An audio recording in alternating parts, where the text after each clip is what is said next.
express my opinion that I believe there should be no public school designation. Thank you. Anybody else? You've got a hand here, Heather Stevenson. Heather Stevenson. If you can just use the hand raise feature if you're virtual, if you'd like to speak, that will help us on our end here. But Heather had her hand up. Go ahead, Heather. Hello? Yep, go ahead. Okay, all right. I'd like to read a statement. Heather Stevenson from Londonderry, Vermont.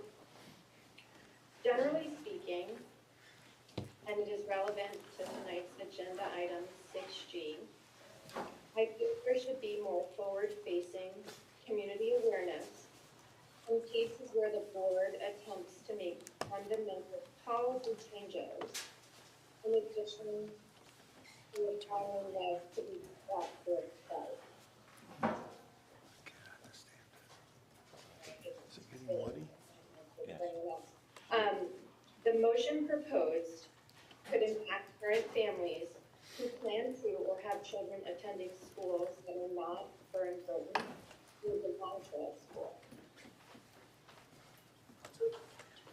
Curious, if outreach and discussion with families with children attending Vermont Academy, SNF, LMS, etc., schools that have been left off the motion designation.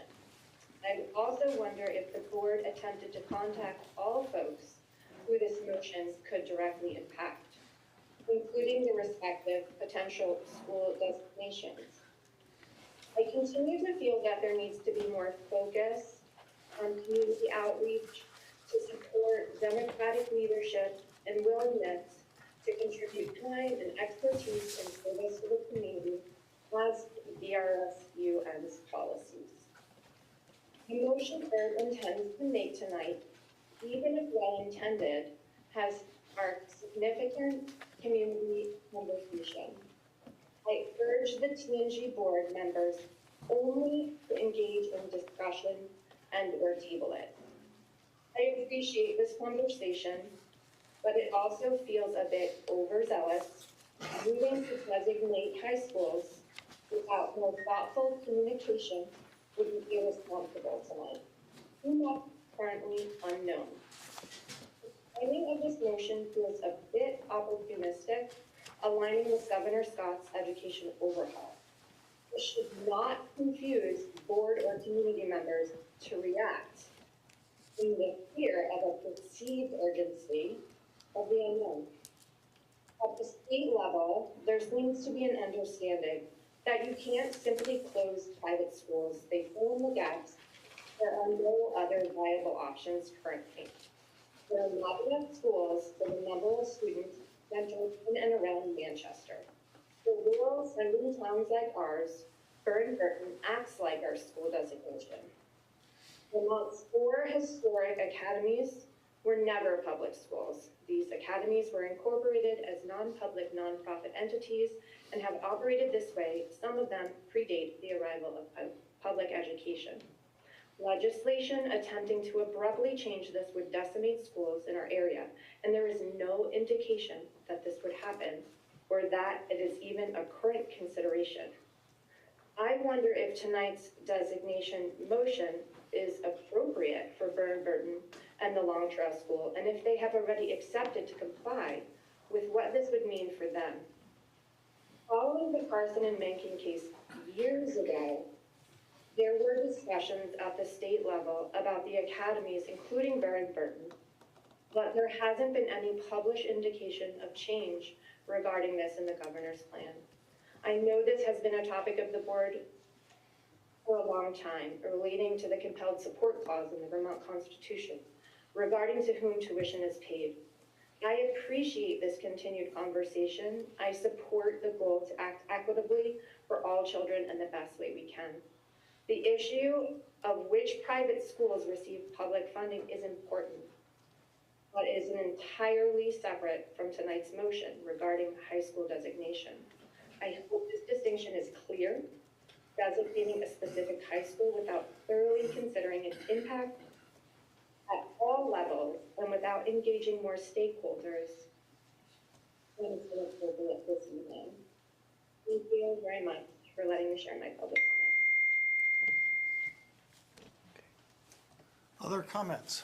You've got Steve Bruner with his hand up online. Yes, sir. Okay. If I could, just Jim Swartzentruber from Land Grove, and I'm going to use my terminology, but I also want to comment on 6G and just advocating for ongoing school choice. I would, suggest it's a unique and special thing that we have in our school district, and it makes options affordable to families like mine, things that we otherwise couldn't afford for our kids. And to me, it's a special place to be able to let your kids flourish and thrive both academically and also with sports and other activities that are special to them. And so again, I hope that through the current debates going on in our state, legislators in Montpelier, that this district, the school district, would represent what's unique and special about school choice for us and fight to preserve that in this, in the future of education in Vermont. Thank you.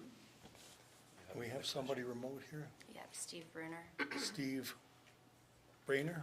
Hi, I also would like to agree with Jim and Will Reed and just voice my opinion that I do not support designating public high schools. That's it. Eric Salat? Would acceptance of your motion preclude sending children to the, I think there are 10 other schools in this district that you send children to? Preclude that? Independent schools, yes. Public, no. Okay, so these are independent schools. So that would preclude them from going? Yes. I see. Thank you. By the way, some of you know, I'm the author of that motion. The board had no hand in it, so all criticism can be directed right here, folks.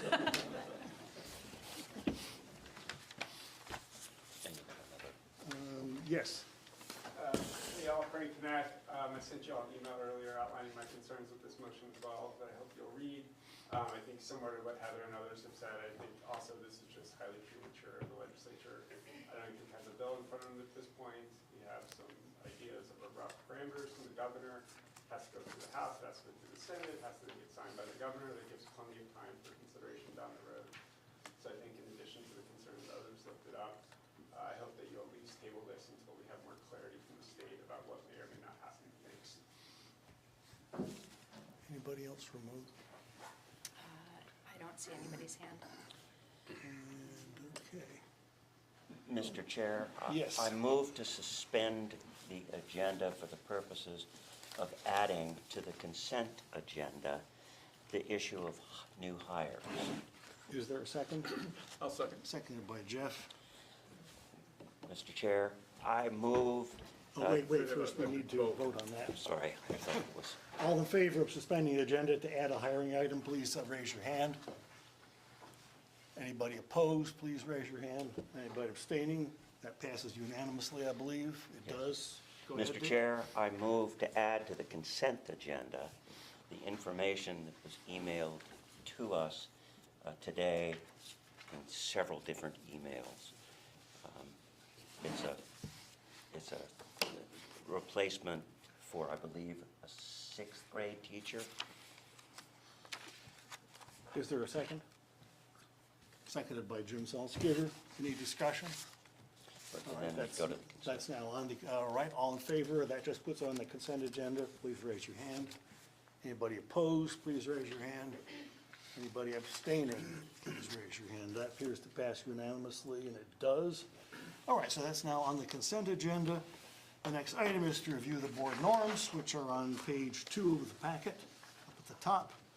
This is one of the times where board members can point out to each other if we're not doing what we said we were going to do, in the way we said we were going to do it.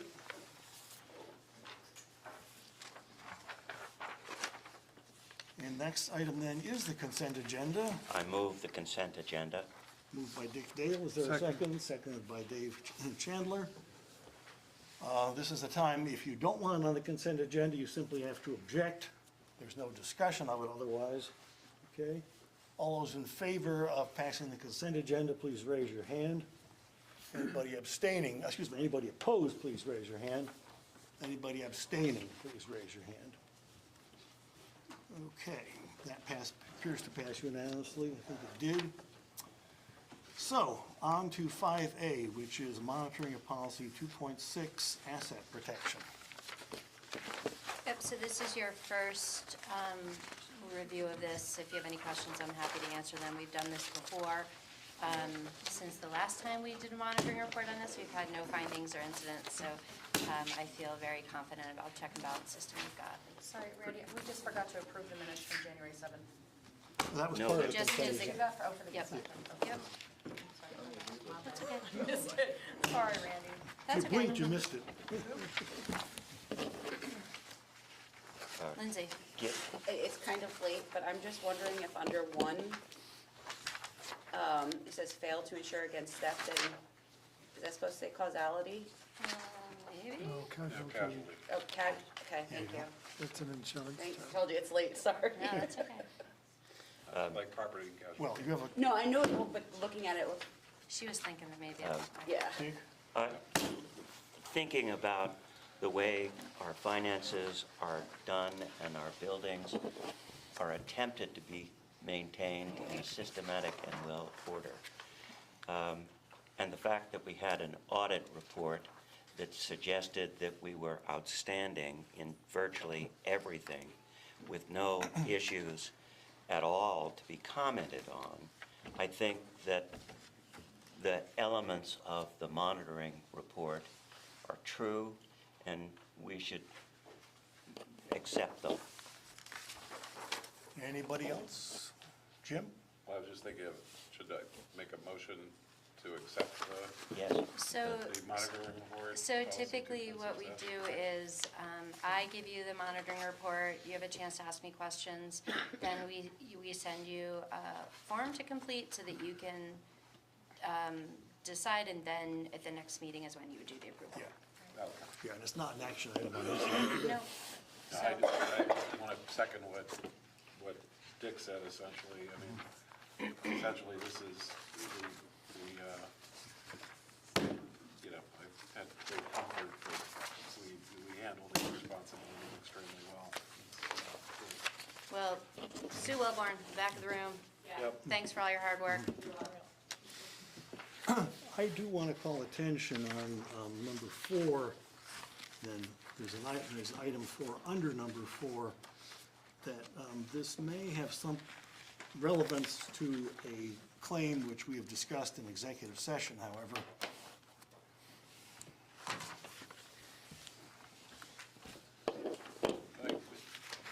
Just, I guess I'm thinking, I thought of that one too when I was reading through this and thought that actually the superintendent kept the board very well informed, even if it was an executive session. So I thought of that because we luckily had relatively few instances where we had to be informed, but I thought it was done reasonably well.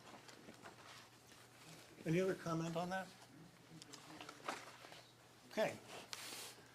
Let's see, the monthly update as usual. Is there anything you want to emphasize or add, Randy?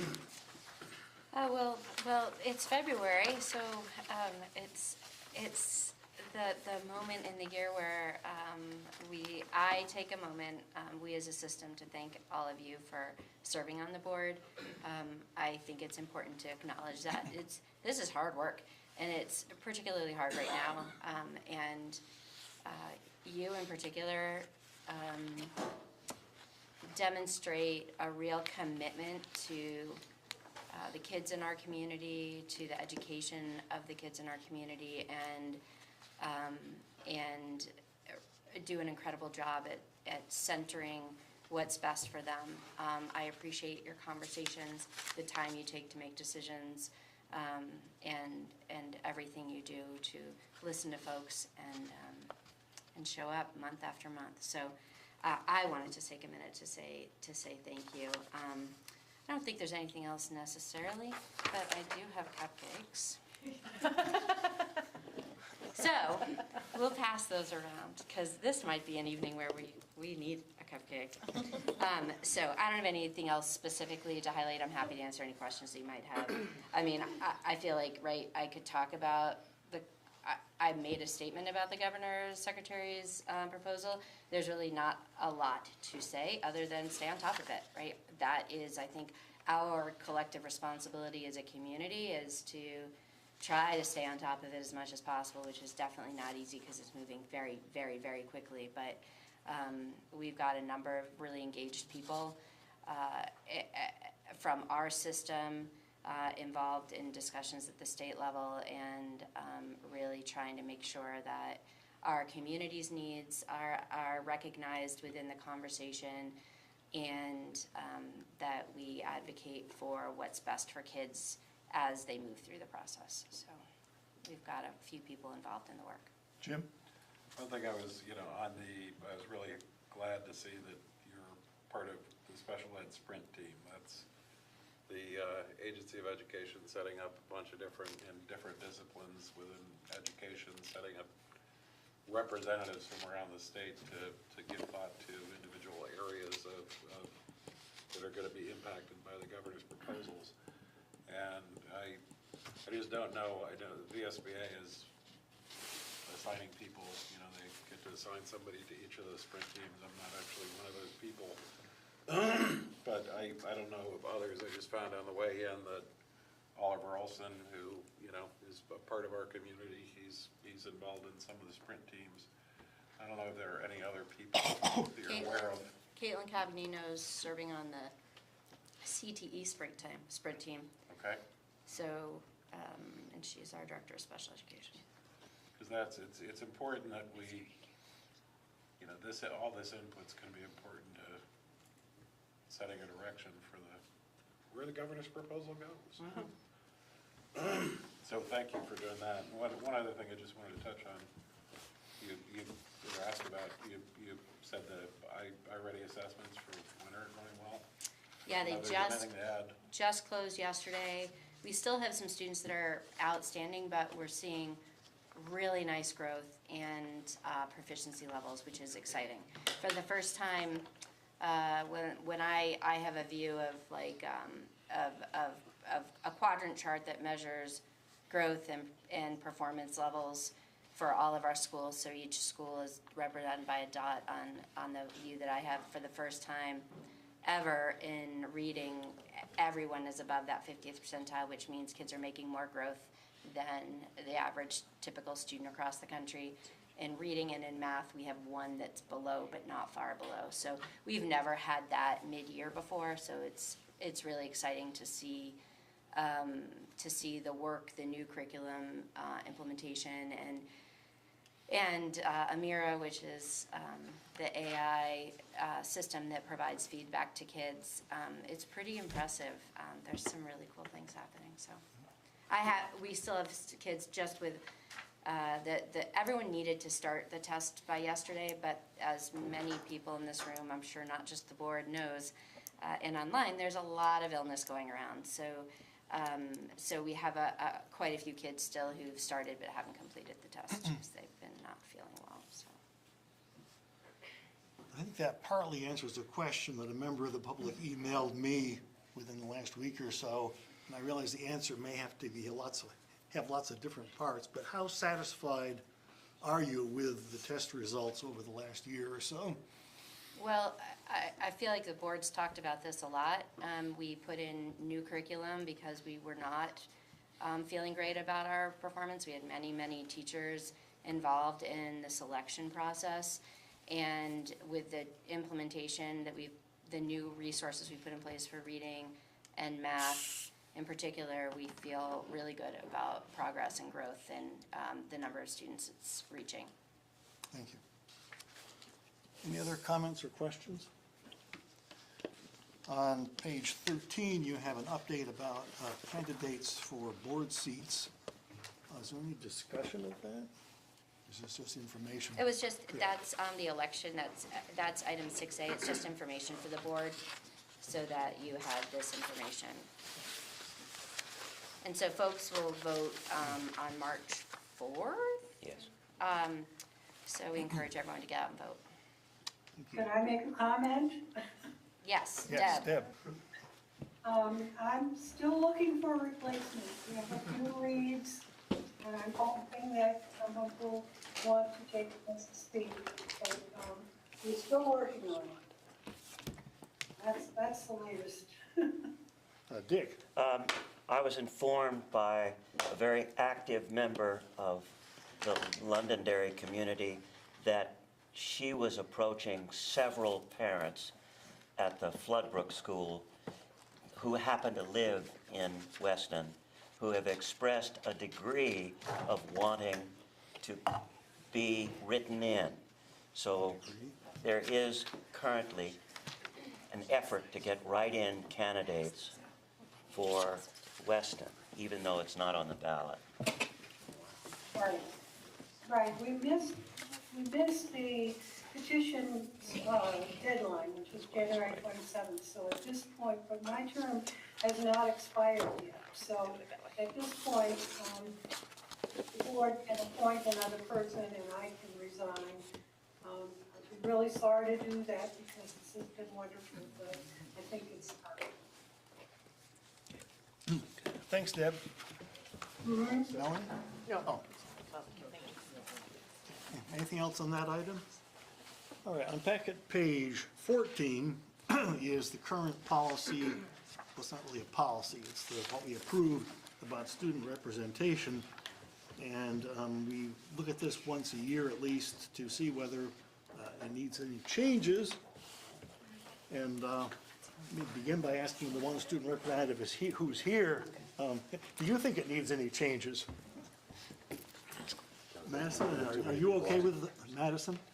Are you okay with the student rep policy the way it is, or do you have any suggestions for ways it ought to be changed?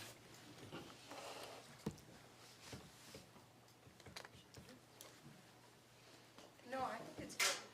Yeah. And I don't think Oliver's not remote, is he? No. No, he's not here tonight. I think maybe like one thing that can be added, which I know like, as like high schoolers, our schedule is so like different and stuff, but I think like meetings are kind of, like when I first joined, like all the meetings were like laid out, so maybe there should be like a requirement for how many you show up to, if you're like gonna be a part of the school board, maybe? Yeah. I Like that's see like- Lindsay kind of nodding on that one. Yeah, well, I think we've discussed this once and it was shot down because I think we also said that there should be some sort of either assignment or something so that there's showing that they're participating because they are getting paid. They should have some, they're getting paid with tax dollars, so they should have some responsibility to getting that stipend. So I was actually gonna say, I think it should be something we revisit to add in that stuff, but I don't know if that's now or if that should be the future agenda. Well, we should do it before we appoint a replacement for the person who ages off, shouldn't we? Do we Melanie? have anything like that for board members in the amount of We don't. meetings? Right, maybe we want to consider that at the same time, It's a great idea. We which I'm just- sure we'll all be fine with. I just figure we should put it in policy if it's, so if we're going to do it for students, we should do it for us too. Let me suggest we could at least begin with a exhortation to attend so and so many, or such and such a percent of meetings. Currently, we don't even have that. Not that many people are absent, but we don't have the policy, though. So policy committee, maybe discussion? What is it? Well, we're already going to be Searching meeting. for a problem here? We already have it. Yeah, I know, Yeah, it seems like we're searching for a problem. We have pretty good attendance and I don't think it's necessary to. Well, frankly, I think that the attendance by one or two of the student reps has not been quite up to the attendance of most of the rest of us, probably for good reasons. Yeah, I would prefer But the then, board, not the but the student reason I'm pursuing this is Madison also has, or not Madison, I think it was Lindsay also has a point. Somebody made the point that if it's going to apply to the student reps, it ought to apply to the rest of us.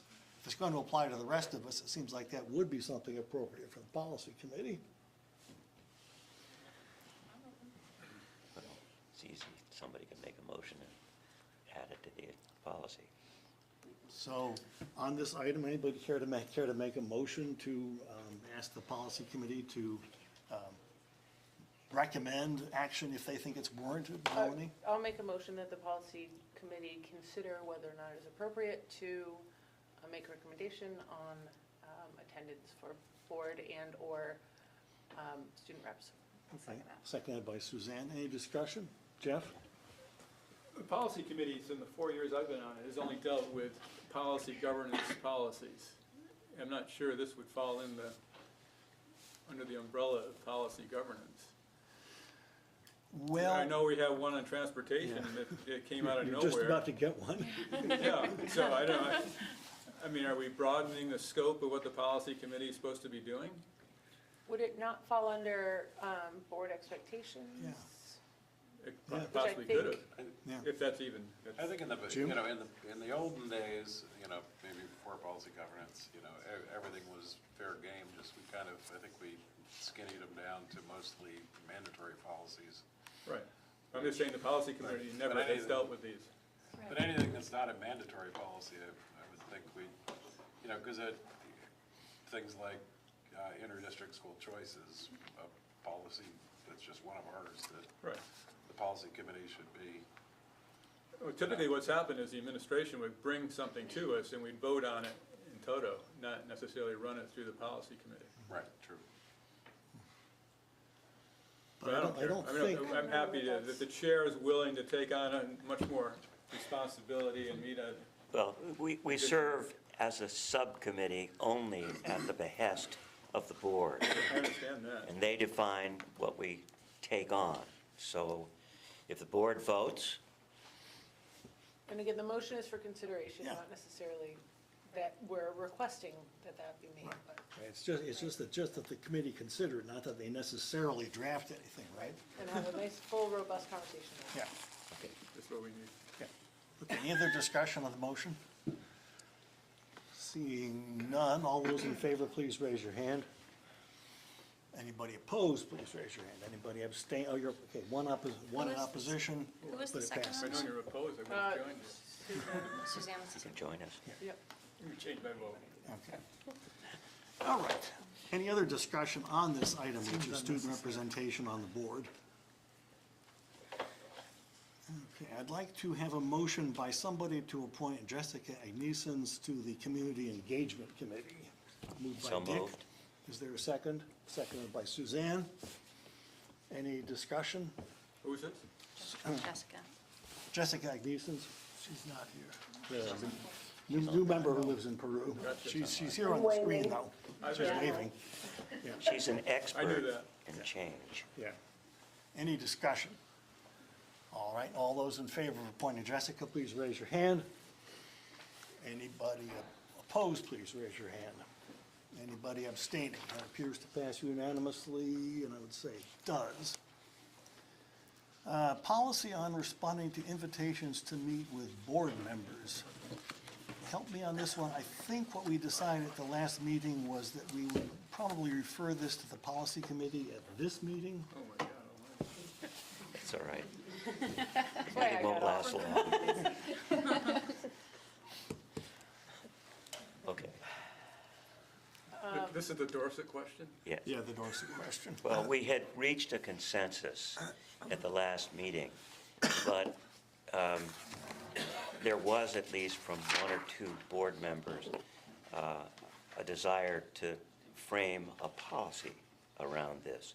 And essentially, the policy would be that if members of the public invite board members to come to talk, that all board members would also be invited. And so the policy committee is prepared to put that in the form of a policy. And that's consistent with what's on the minutes on back of page 5, too. So the action item then is to request the policy committee to put that into writing, Yes. Would you like to move that? certainly. Okay, moved by Melanie to have the policy committee put what was just described into writing with the appropriate Second. place in the policies, I guess, seconded by Jim Salzgiver. Any discussion?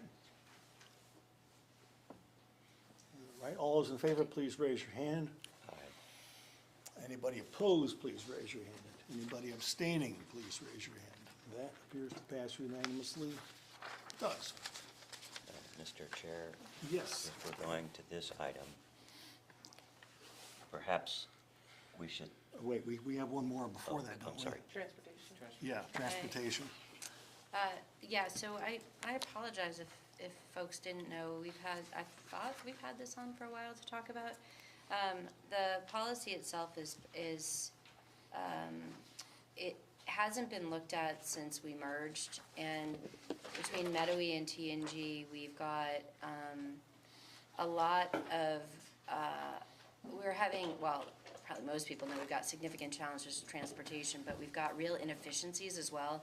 And after meeting with the Meadowy board, talking to our Director of Transportation and Facilities, and reviewing the policy, it became clear we really wanted some additional guidance from the board around parameters. And so we'd like for, the Meadowy board is gonna, as they have before, send representatives to the policy committee to be able to talk through this and see if we can come up with a little bit of guidance for some decision-making on when to run routes and when not to run routes, in order to build some more efficiency and capacity within the system. Melanie? Do we not have I'm assuming this means that we don't have a transportation policy at the BRSU level, considering that both boards are part of that. Do we have any policies? Right, No. no. We have relative, It's under, relatively it's, few at the it would be BRC. they're both district. Right, okay. As we did prior to this, when it might affect Meadowy, we have struggled to find a time to consider policies of both affecting Meadowy and also the Taconic and Green. As we discussed the report on policy, the recommendation at that time was to change some words in particular to promote a degree of efficiency. And so therefore, if the idea of revising the transportation policy with recommendations from the superintendent already, we could gather together and come up with the language, because I've made a first attempt. It's not, as is typical of me, in the rhetoric of our policies. Plain English is what I try to do, but you have to do it in a particular format. And then the requirement of any subcommittee is to bring it back to the whole board. And if we're making a change to a policy, then it is important to recognize the first step is discussion, and then it's approval. And then at another board meeting, we vote to adopt. Right. So it's a lengthy process, but filled with the opportunity until adopted for members of the public to comment, members of the board to comment, and any interested party in the public to comment if it's not going to work for them, so that it's sent back after approval to be revised with the direction of the board. So to follow up, is the intent then to put this policy in more in line with the way that we write our policies through policy governance? Yes. In No. which case, are we asking then Meadowy to also take on a policy that is written in those terms? I am not asking for this to be rewritten to Okay. be in policy governance. It's a Okay. mandated policy. I want to update it so that it reflects a little bit more direction for us as a system to make decisions. Great, thank you. And when you say a mandated policy, what you mean there, correct me if I'm wrong, is the legislature said we have to have a policy on this subject. Correct. And it has to be passed by the board, right? Correct. Okay. Just to be Suzanne? clear, the last time this was done was 2017, right? Like the merger, is that what I heard? No, I think it's 2023. We added a little part to it last year Yeah, about seatbelts. okay.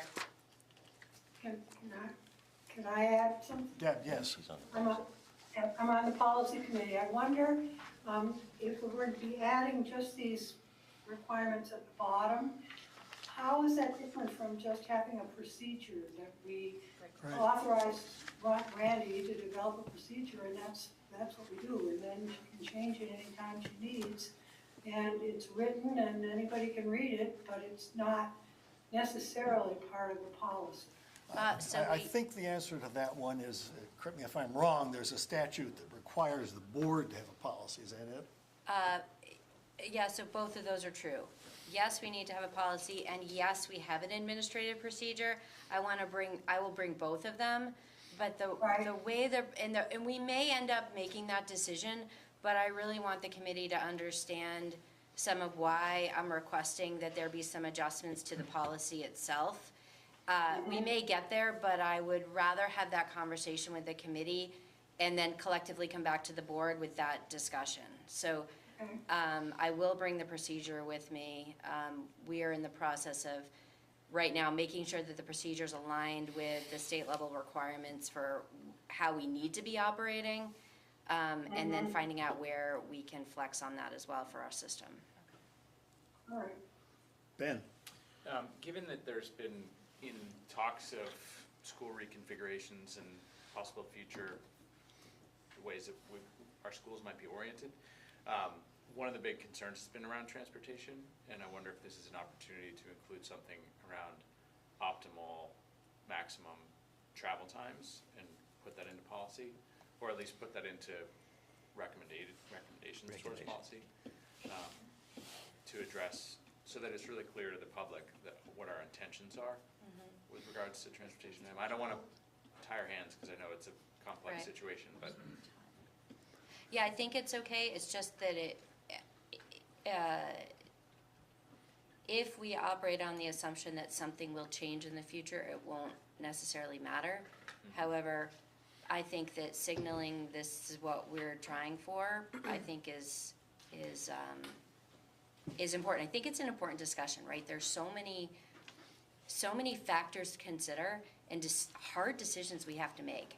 So whether it's, the length of the time or the number of kids on a bus, about whether we're gonna run a route or not run a route, it's super complicated and difficult right now, and it's a very big deal. So I think it's good to talk about all of it, and then for the committee to be able to bring back conversation for the board.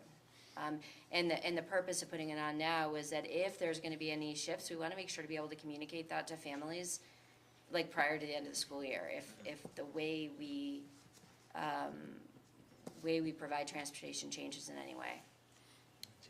Lindsay? I just have a question, because I know with DMB, our buses are through Betcha. Yep. So is there anything, will our policies be accepted through Betcha, or does Betcha have their own policies for the routes that they run, conditions of the road and safety and age and health, or do they have to follow what we put into a policy? So Since they they're have not to follow what we put in the agreement with them, Which which, is- right, which is the same conditions that we operate our own schools. They run the routes that we tell them to run. Yeah, I think I'll leave it at that. So there's definitely a partnership there. Okay. Randy, following up on what Ben said, toward the bottom of packet, page 15, one of the factors is distance to be traveled. Isn't the time in transit really more relevant than the distance? The bottom. Maybe the state has a requirement that says we have to have a guideline on distance. Yeah, I don't mean, know, but right, I think it's probably all relevant, but this is what's in the current policy, so it may be that, again, as the committee is looking at that, that's some of the language that gets updated or changed. I'd just like to urge the committee to think about what Ben said anyway.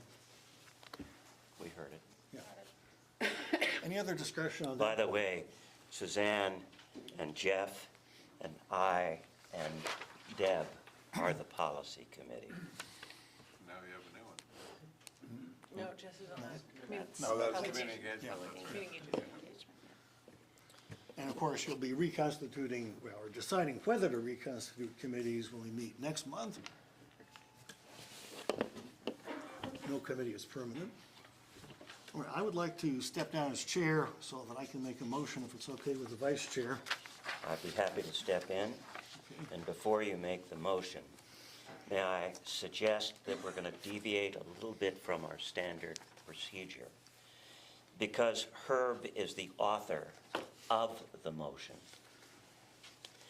I will second it because it's important to have a discussion.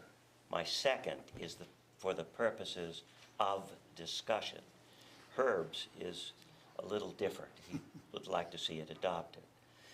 I'm going to allow, at this particular point, any board member recognized to address the question to Herb, because he has 90% or all of the data. And then a board member, after Herb has given an explanation back, the board member who asked the initial concern can come back with additional comments. When that process is completed, board member is satisfied, then I will recognize another board member who wishes to do the same thing. We'll continue with board members at this particular point, and then I will get a sense from the board with respect to engaging in a back and forth with the members of the public, or if the board is prepared to vote, then the board can tell me they're prepared to vote. Or if the board wishes to table, which is a preemptory motion not requiring a second, any board member can make a motion to table. And that's the way I'm proposing to operate if it's satisfactory to the board. Seeing no opposition, Herb, would you please make your motion? Yes. I would like to, I move that we adopt the motion that is printed on packet page 16 with one addition. The second whereas currently says, whereas any district reorganization may well merge our district into a larger one. And after district, at the suggestion of Deb Linus, I would like to put in a parenthesis that actually names the 9 towns that are in the district. And if anybody wants to know why we thought of that, I'd be happy to explain. But that's the motion. Herb, can you read with it the way that you would read it? Sure. I want to understand for. Yeah. So it would read, whereas any district reorganization may well merge our district, parenthesis, Danby, Mount Tabor, Dorset, Manchester, Sunderland, Weston, Landgrove, Peru, and Londonderry. Did I leave out anybody? That's good. Nine. And Perez. Into a larger one that has no history and little understanding of paying tuition to non-public high schools. That's how it would read. That's the only change. I will second for the purposes of discussion. Discussion among board members is particularly important because any board member can bring an issue for discussion. It is for discussion, and it would then play out in whatever form the board desires. Mr. Salzgiver. Thank you. Actually, not a real direct question. It's some additional information that there have been some discussions on Herb's proposal to date, and one of the thoughts was getting outside help with the analysis. Herb knows I have a slightly different analysis of some of the questions, but what's that matter? We kind of need, to some extent, we need someone with a greater capacity for giving us a clear legal answer, and so kind of asking Randy, I know she was pursuing that. Randy? Yeah, I have pursued it. So I shared Herb's questions and a motion with our attorneys. They have been involved in a number of other things, have not gotten to an analysis, but said they would next week. I also, after thinking about it, I know we had talked about getting a legal opinion from our attorneys. I thought about it a little bit more and thought it was appropriate to reach out to Emily Simmons, the general counsel for the AOE, who is responsible for making sure that we are all operating within statutes and rules, regulations that we're supposed to. So I sent all the documents to Emily and asked her to weigh in on this. I said, confident that you will tell me I should be contacting our legal counsel. We have also done that.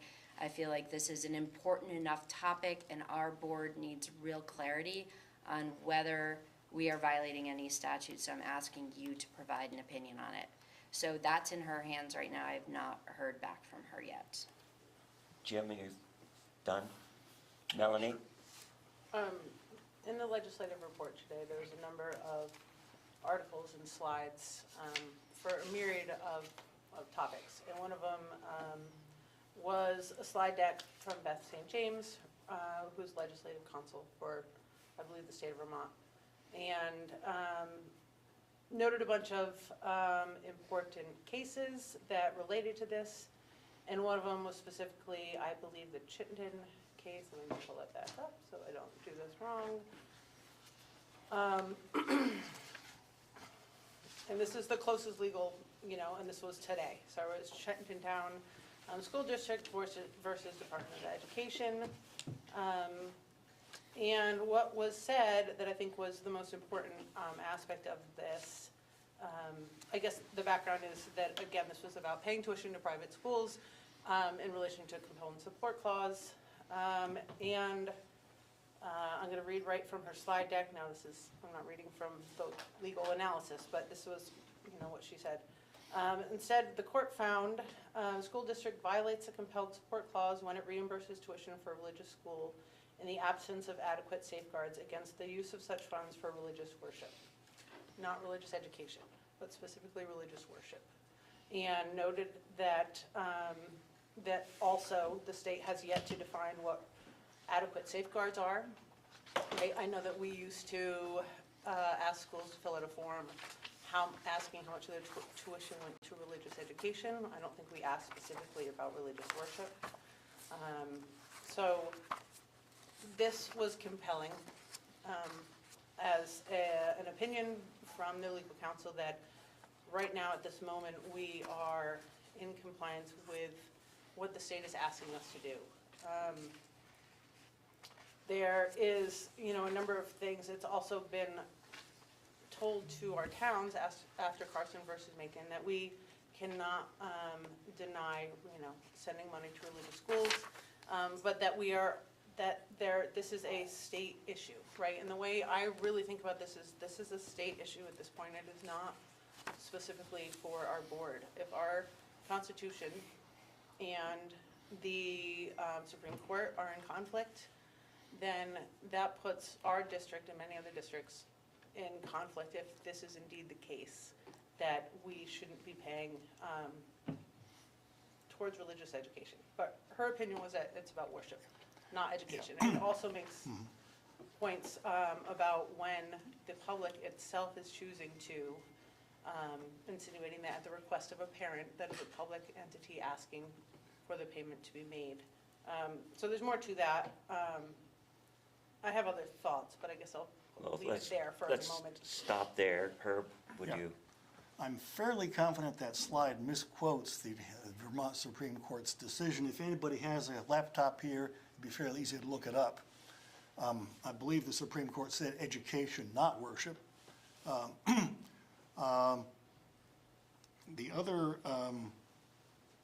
point is that I have shared with the board almost 2 years ago a 30-some-odd page memo that pointed out that it's possible to obey both the state constitution and the U.S. Constitution. There is no conflict between them. And so far, nobody has rebutted that 30-some-odd page memo. Can I add to that? Go ahead. And I believe what you're alluding to is that by designating, we can satisfy both. Yes. Right.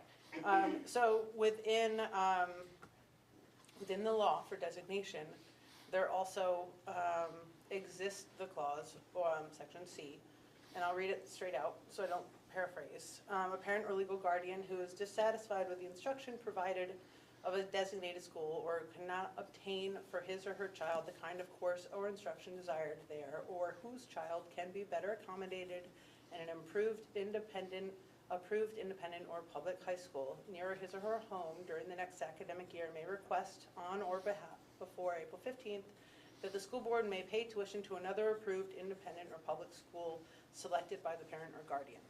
That to me means that even though we designate, anybody could then request that their child go to, for instance, a religious school because they are dissatisfied with the secular education that they're getting, and we could then not deny them based on that, the fact that it is specifically a religious school.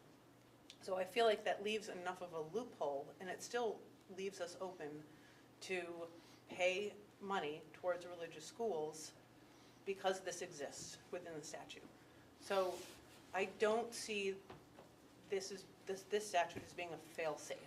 By using designation does not 100% keep us from paying towards religious schools. You're right, designation is not a magic bullet. I would say that what we don't know is what would happen if somebody wanted to designate a religious school, be it Protestant or a yeshiva or a madrasa or whatever it might be, that didn't obey all the state Board of Education rules against discrimination. We simply don't know what would happen then. We don't, but it does say an approved independent or public, so it would still need to be an approved school. Right, and right now, there's that Mid-Vermont Christian School case, which, does anybody know what's happening to that case? No. Apparently nothing right now.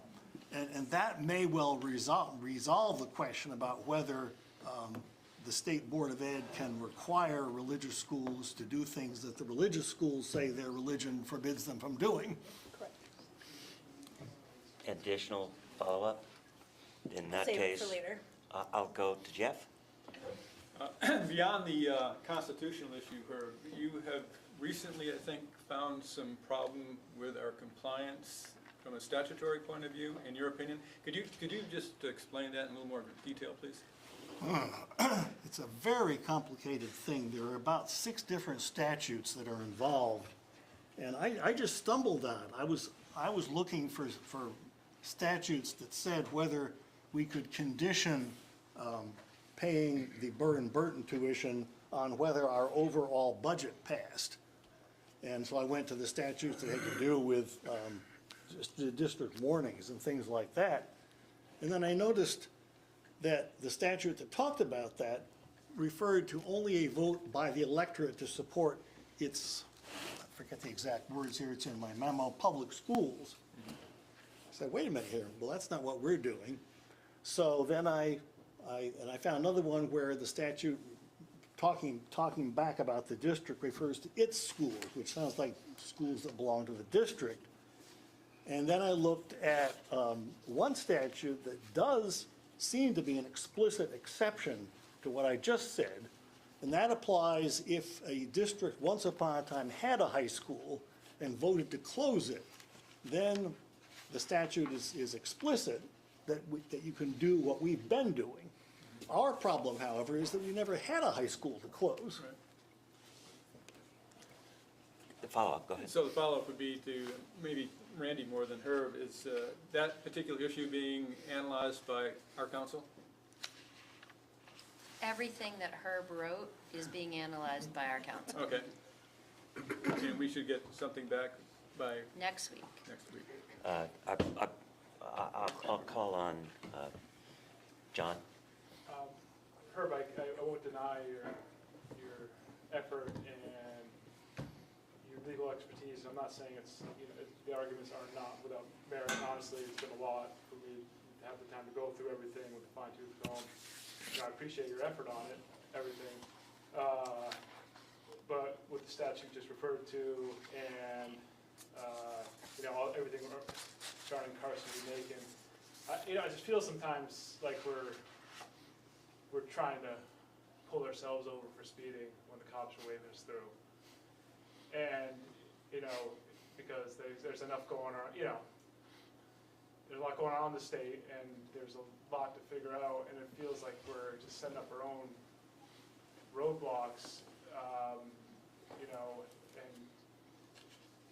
and I understand you respect the law greatly, but it's the greater question of, you know, what do we feel about designation is, for me important. For me personally, you know, is designation what the community wants? Is it best for our kids? You know, unless we hear otherwise from the council, from legal counsel, you know, I don't hear anyone from the state saying, hey, you guys are way out of line. We are, you know, maybe with us telling them we're out of line with some legal details, some obscure statute, maybe not obscure to me, maybe not to you, but, and we have more to hear concerning Carson v. Macon. Less of a comment, but, you know, I say it with respect to your work you put in, and I know you respect the law, but it is, like I said, it feels like we've been putting up some roadblocks for ourselves here. Well, I actually like your analogy of the cop waving us through, because that's kind of what happened when Undersecretary of Education French, the state settled those cases that involved the Diocese of Burlington. Exactly, yeah. As you're probably remembering, though, the state and I believe it was Rice High School, and maybe one other, wanted a federal judge to issue an order saying that the Vermont Constitution conflicted with the federal Constitution. And I've never seen a judge do this before. The judge said, hey, just because you two stipulated to it doesn't make it true. If you want me to make a legal decision on this, you've got to brief it legally. They didn't, and the judge refused to sign the order. So to finish up on your analogy, it's sort of like the cop waving you through, but then there's the possibility the judge is going to say, wait a minute here, you're still guilty. Follow up?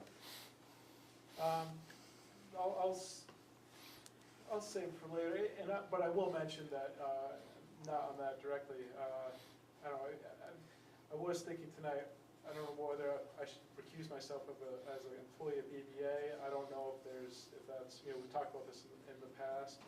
I'm at the mercy of the board here. I have my opinions about the motion, but, you know, if you guys feel strongly that you're not vote as an employee, then please say so. You can raise the question of the board, and we can quickly vote on it. If that puts you at ease, or we can just continue as we have. Yeah, I thought I mentioned it, if anyone. Well, that's okay. Yeah, There are employees of Burr & Burton on the board. Yeah. And you have raised this before. The board can quickly make a decision for you, or, if you wish, quickly voting, you're in conflict or you're not, and we can move forward, if that's your desire. I'm just happy to move along unless someone wants to. Okay. Next person, Jessica's got her hand up there. Jessica? Hi there, thank you. Let me just put my hand down. My question, Herb, in reading your analysis, is the impetus behind this really about preserving, and I know that we don't know what's gonna happen in session, but is it about attempting to preserve for these towns this option before we potentially become a very large district? That's one of three. The three reasons for my motion, which are in the whereases, are first, the one you mentioned, that I'm not confident that we have a lot of time to act before the legislature does some kind of redistricting. Now, what the legislature does is a crystal ball, would require a crystal ball that none of us has, I think. But if you look at what some of the changes have been that have been fairly abrupt over the past years, I'm not going to be confident that if we wait until, let's say, April, that by that time we can still get our limited choice of just even BBA and Long Trail grandfathered. So I think this is more urgent than some other folks think it is. That's basically what the problem there is. The second one is a statutory problem we've been talking about, where if we'd had a high school and closed it, we know we'd be home free. I think that one is complicated. I can see people having different opinions on that one, but it bothers me that we don't know for sure whether we're operating legally there, and if we're considering designation, which would solve it, that's one more thing off our table. The one that's been bothering me ever since Carson versus Macon, though, is the fact that we are violating the Vermont Constitution every time we send money to a school that uses it for religious education. Ben? Oh, you want to see if Jessica has something? Oh, I'm sorry. You had a follow-up. Yes, No, Jessica. I don't have a follow-up, thank you. I just wanted that clarification about the urgency here. Okay, then, Ben? Well, first of all, thank you for doing this analysis, Herb, and I definitely do not have the legal expertise to try to weigh in on the details of it.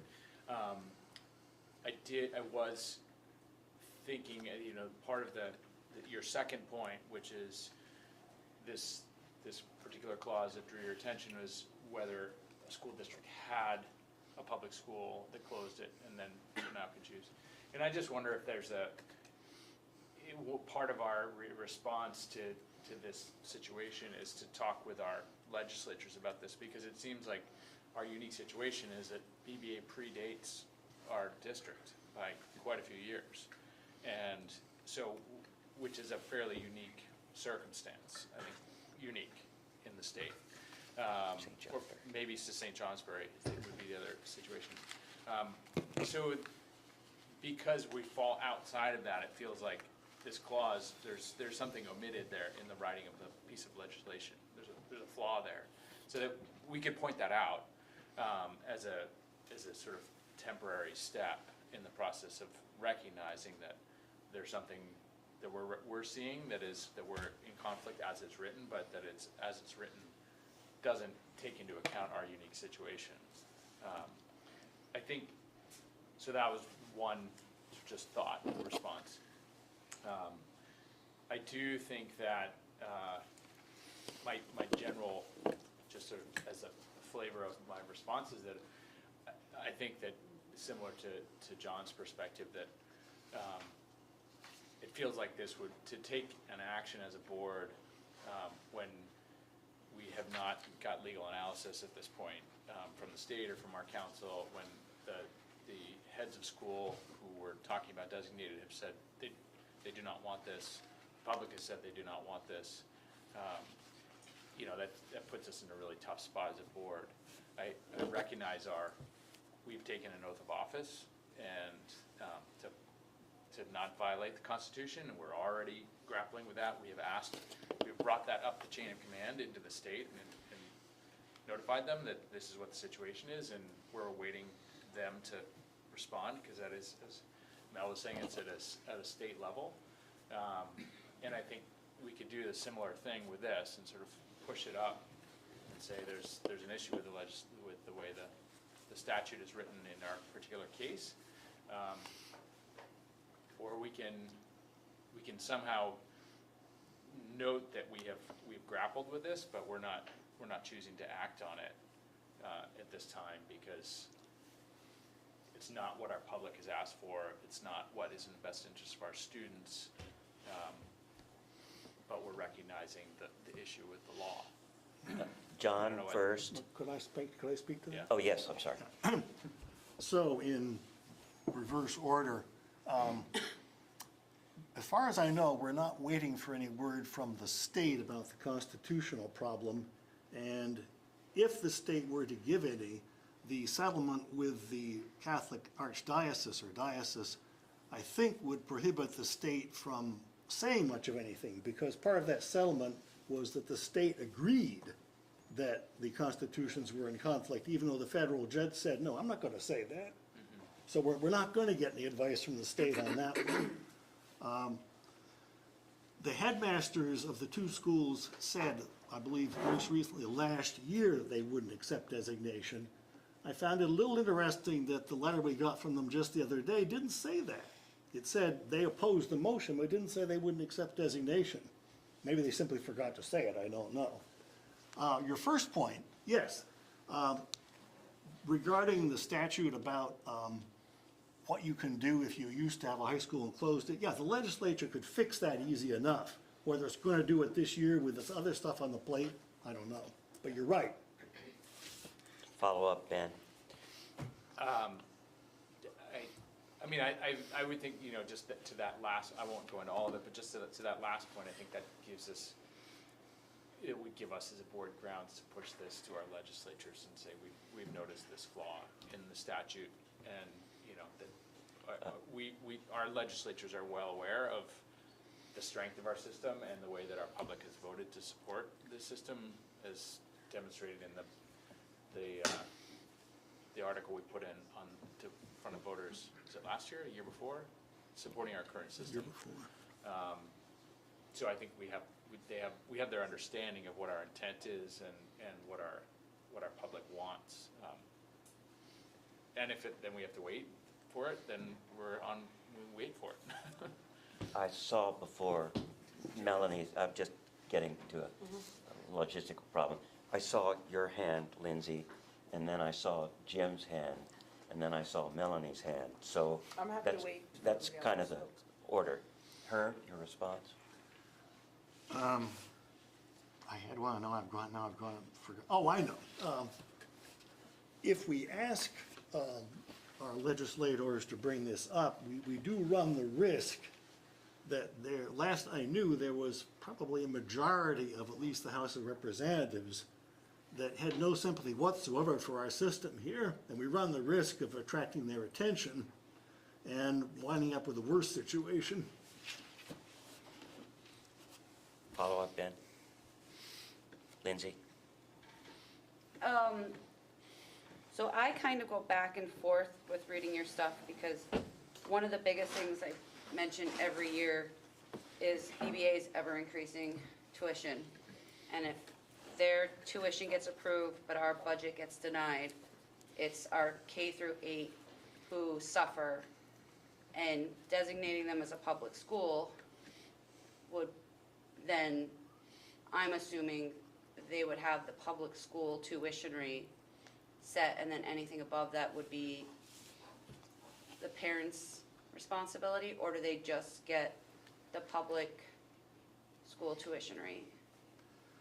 I tried to address that at the very last part of my motion. The basic answer is no, it's not what you think. I'll just read I'll read the now therefore. Now therefore, the Taconic and Green Regional School District designates Burr and Burton Academy and Longs Trail School as our public high schools under 16 VSA Section 827, effective when the next school year begins, and this is the key part, and under 16 VSA Section 824C, will ask the electorate to pay each the least amount of full tuition required by either school. So it's not the state average, it could be more. So is it still them asking for a tuition rate that has to be approved? Or that's, Yeah, It doesn't change that at all. so even if they're designated a public school, they can still set their rate? right, and would oblige us to ask the voters to approve whichever rate was lower. If, for example, Long Trail had a lower rate, then that's the one we'd approve. So everything would kind of stay the same? Jim, you're, unless you have a, Oh, well, I was just, that- so then everything would stay the same the way it is, so then there wouldn't. So I guess my thing is, and this is my feeling, I don't know if I feel confident enough to make a vote decision that affects our district. And I'm just wondering if this is something we can bring to the voters to vote on. I believe we could put in an advisory question, but the way the statute's worded, it's our decision. Okay. Jim?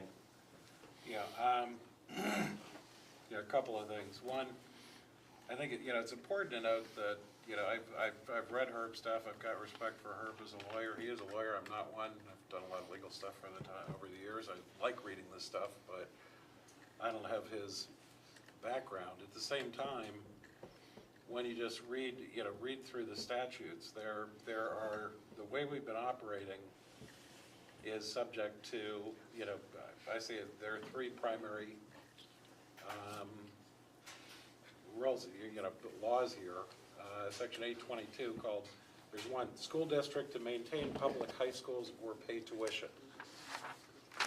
And that one, as one would expect, what it actually comes out with is if we, if we're, where we fit in is as a K-12 district that doesn't operate a high school, we have to pay tuition for the other 4 years. Plain and simple. The next one, so that, okay, when that addresses, the ability to not operate a high school when you're a K-12 system. The next one is high school tuition, which is 824. And the relevant portion for that for us says that the district will pay an amount not to exceed the average announced tuition unless the electorate approves the higher number. That's what we've been doing. The way we've been operating where it addresses high school tuition, paying tuition for high schoolers, it mentions the way we're doing things.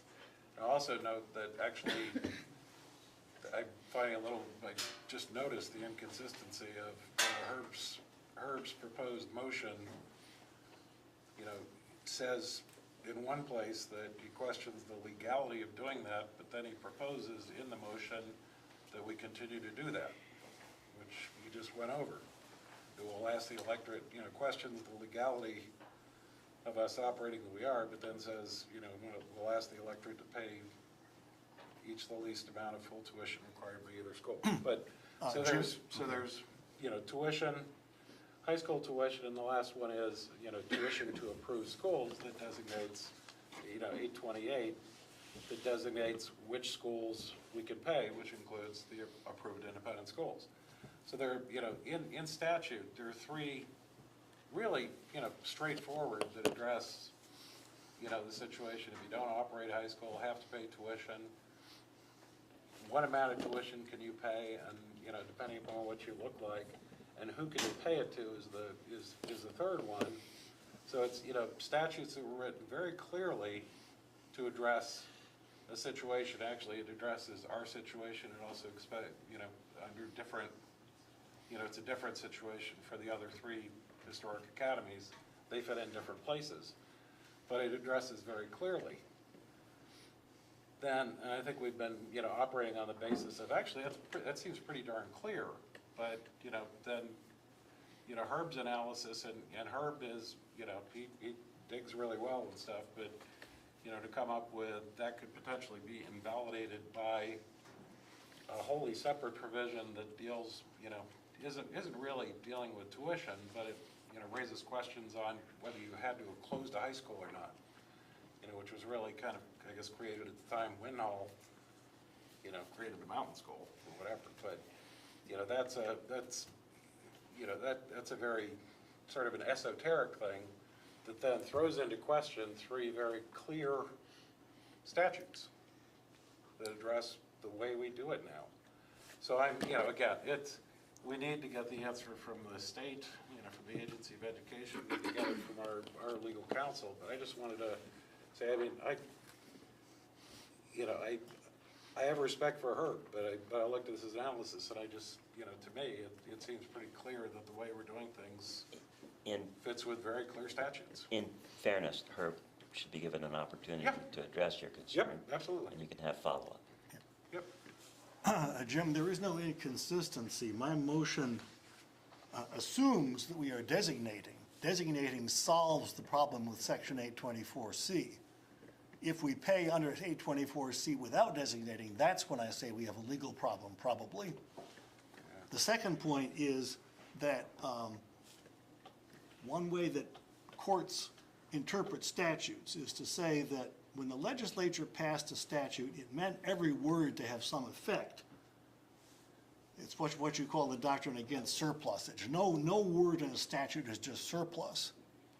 the way you would like to construe the statute about school closings turns that statute into surplusage, because if we can do this without ever having closed a school, then the language, then the language allowing districts to do it if they close a school doesn't make any sense. The third point is that when courts construe statutes, you have to harmonize as many statutes as you can. The court is supposed to assume the legislature knew what it was doing. I see Oliver kind of smiling here because maybe it's not always so, but anyway, the court assumes the legislature knows what it's doing, and that every statute was meant to harmonize with every other statute. So you can't just say, here's this statute, it says this. You have to look at all the other ones that relate to the same topic and try to figure out, if you put them all together, what's the result?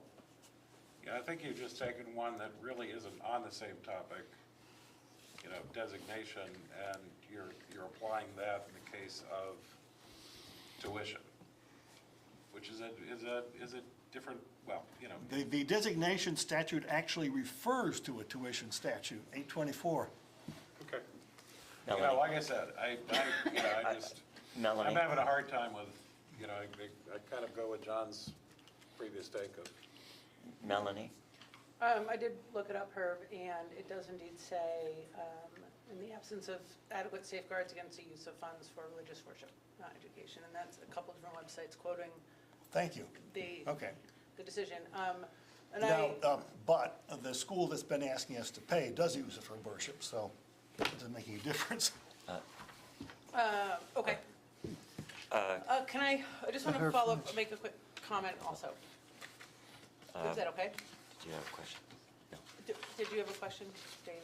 No, I was just saying you okay. should have a chance to finish. I'm sorry, I've spent a good deal of time over the past 3 days listening to legislative testimony. And what I have understood and what has been made clear by all the testimony was that the state has not yet proposed anything towards making designations on how they propose to handle choice districts. That is all, it sounds like coming this week. It sounds like it's going to be underneath the guise of governance and how they plan to re-govern. One of my biggest concerns about us making this move right now today is that in the absence of knowing what options lay in front of us, we may cut off our nose to spite our face, so to speak. And if we designate today, and next week we find out that the legislature has full intention to allow choice districts to maintain their choices, we have decided that we no longer want that choice that we have had since the distinction of education in Vermont in the 1800s. So that is my number one concern with this. I just think we're moving too fast. Now, do I think that it's possible in the future we might need to designate? I think we cross that bridge when we get to it. But doing it now feels very risky to me. I'd call on John and then our superintendent. Do you want to respond though, or? Yeah, I'd like to respond. Okay, go ahead. That might solve the first and second problems that my motion addresses. It doesn't solve the third one, though. And let me just say to the board, I would have made this motion even if the governor hadn't made his proposal, and even if I hadn't stumbled across this statutory problem. As most of you know, maybe all of you know, my wife and I are moving from Mount Tabor fairly soon, in April. At that point, I have to get off the board. I wanted, when I got off the board, to be able to say I had done my darndest to bring us in compliance with our oath to support the state constitution. That's why I would have done it anyway. I'm sad this evening. Let me just cut the whole thing short, because I think I can see which way this is going. I'm sad because my wife and I are moving away from Mount Tabor. I'm sad that when we do, I have to resign from this board. And you and previous members have given me the honor of chairing it since it was formed in 2017. I'm sad because I will no longer be working with such a group of good, thoughtful, conscientious people. I'm sad because very soon I think a number of good, thoughtful, conscientious people will vote against a motion that would allow the members of this board to obey their oath of office, which says, quote, "You will be true and faithful to the state of Vermont, and that you will not directly or indirectly do any act or thing injurious to the Constitution or government thereof." Ever since the U.S. Supreme Court decided Carson versus Macon in 2022, we have been violating this oath by violating the compelled support clause in Chapter 1, Article 3 of our state's Constitution, because we have been paying money to a school that does use it for religious worship. I began to advocate designation in 2022. It's not a perfect solution, but no one else in the district has put forward any other way this board can act to obey both our state's Constitution and the federal Constitution. We tried to rely on action by the State Board of Education, but it hasn't acted. That has left us violating our oaths of office for over 2 years. The reason for oaths of office is to make office holders obey the law, regardless of whether they want to. If we, at the local level, we good, thoughtful, conscientious people, violate our oaths of office, should we be surprised when the holders of high office in Washington, D.C., who some of us do not think are good, conscientious, thoughtful people, do the same and violate their oaths of office? No, we shouldn't be surprised.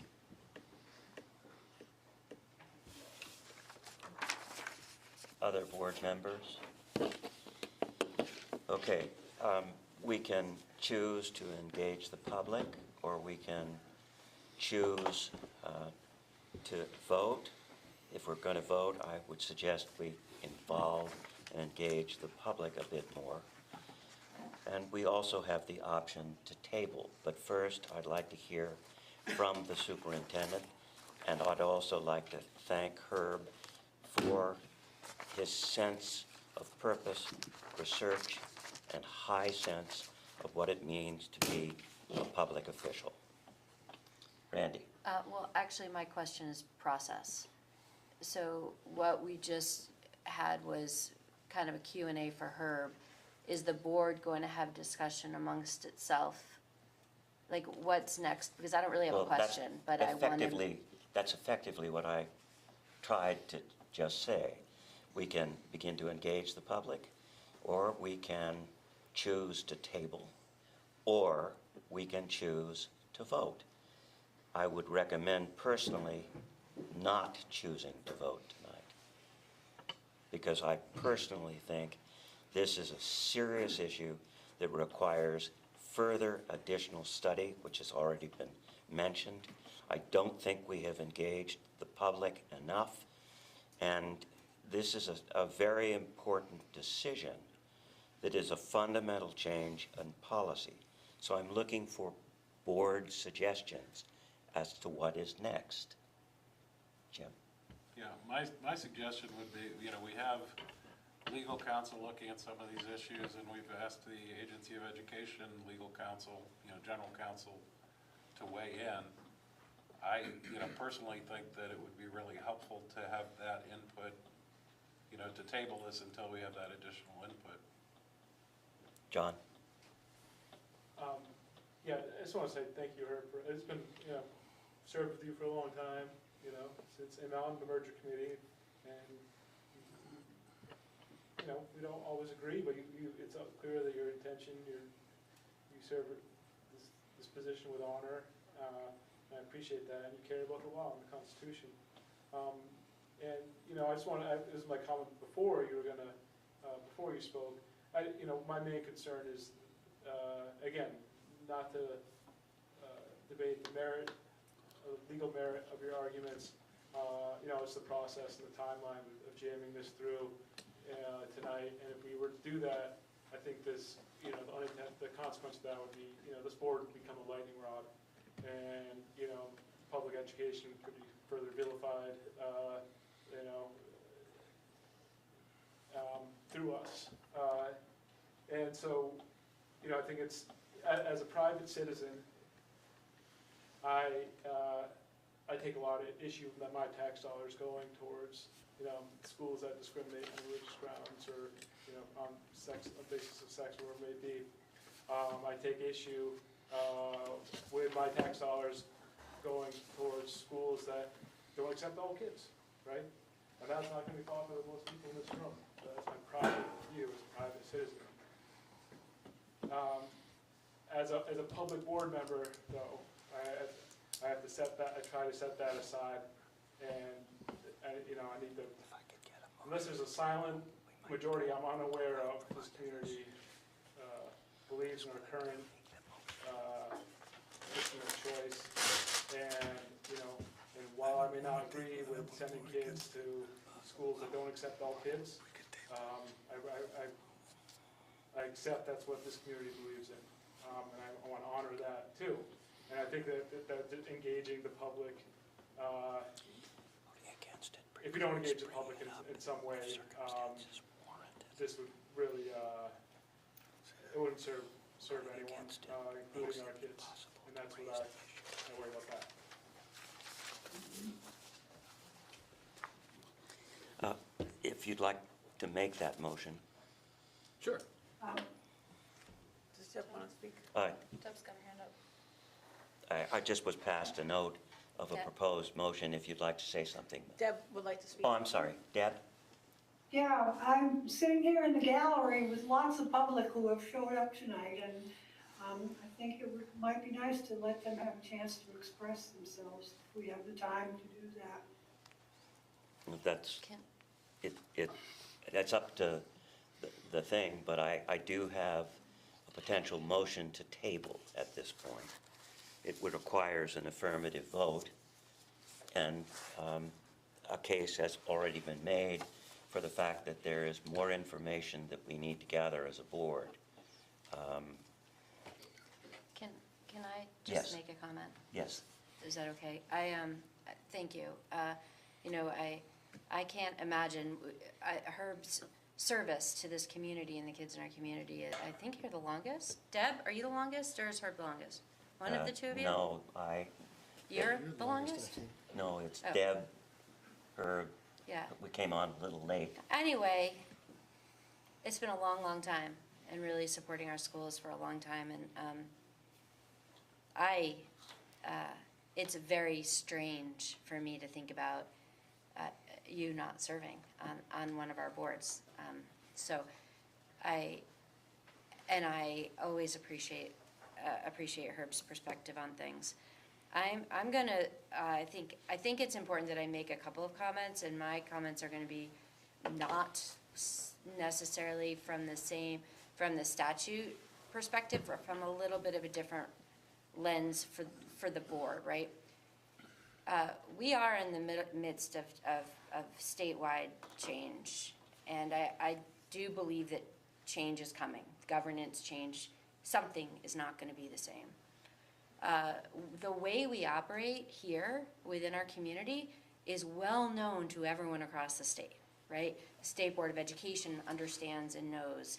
The Agency of Education, Secretary of State's office, everyone at all levels understands that we tuition, Taconic and Green, in grades 9 through 12. We pay tuition, we don't operate a school. When they, they've looked at our articles of agreement and approved them and understand how we operate without question. They see the articles in our warning every year. They know that we put on there an article to pay the Burton Town sending rate. When I get reports from the agency that compare information, they know how we operate. And so from my perspective, I am not an attorney. That's why I'm sending it to other people who are to analyze it. Herb is so good at this, I'm like blown away. If you haven't read what he wrote, it's worth it. I mean, he really, really knows this stuff well. I don't. But what I do know, State Board of Ed, Agency of Ed, everyone knows what we're doing. Nobody is having an issue with it. Chapter 16, which has all the education statutes, is very likely, this is me speculating, but there's gonna be a lot of rewriting on that.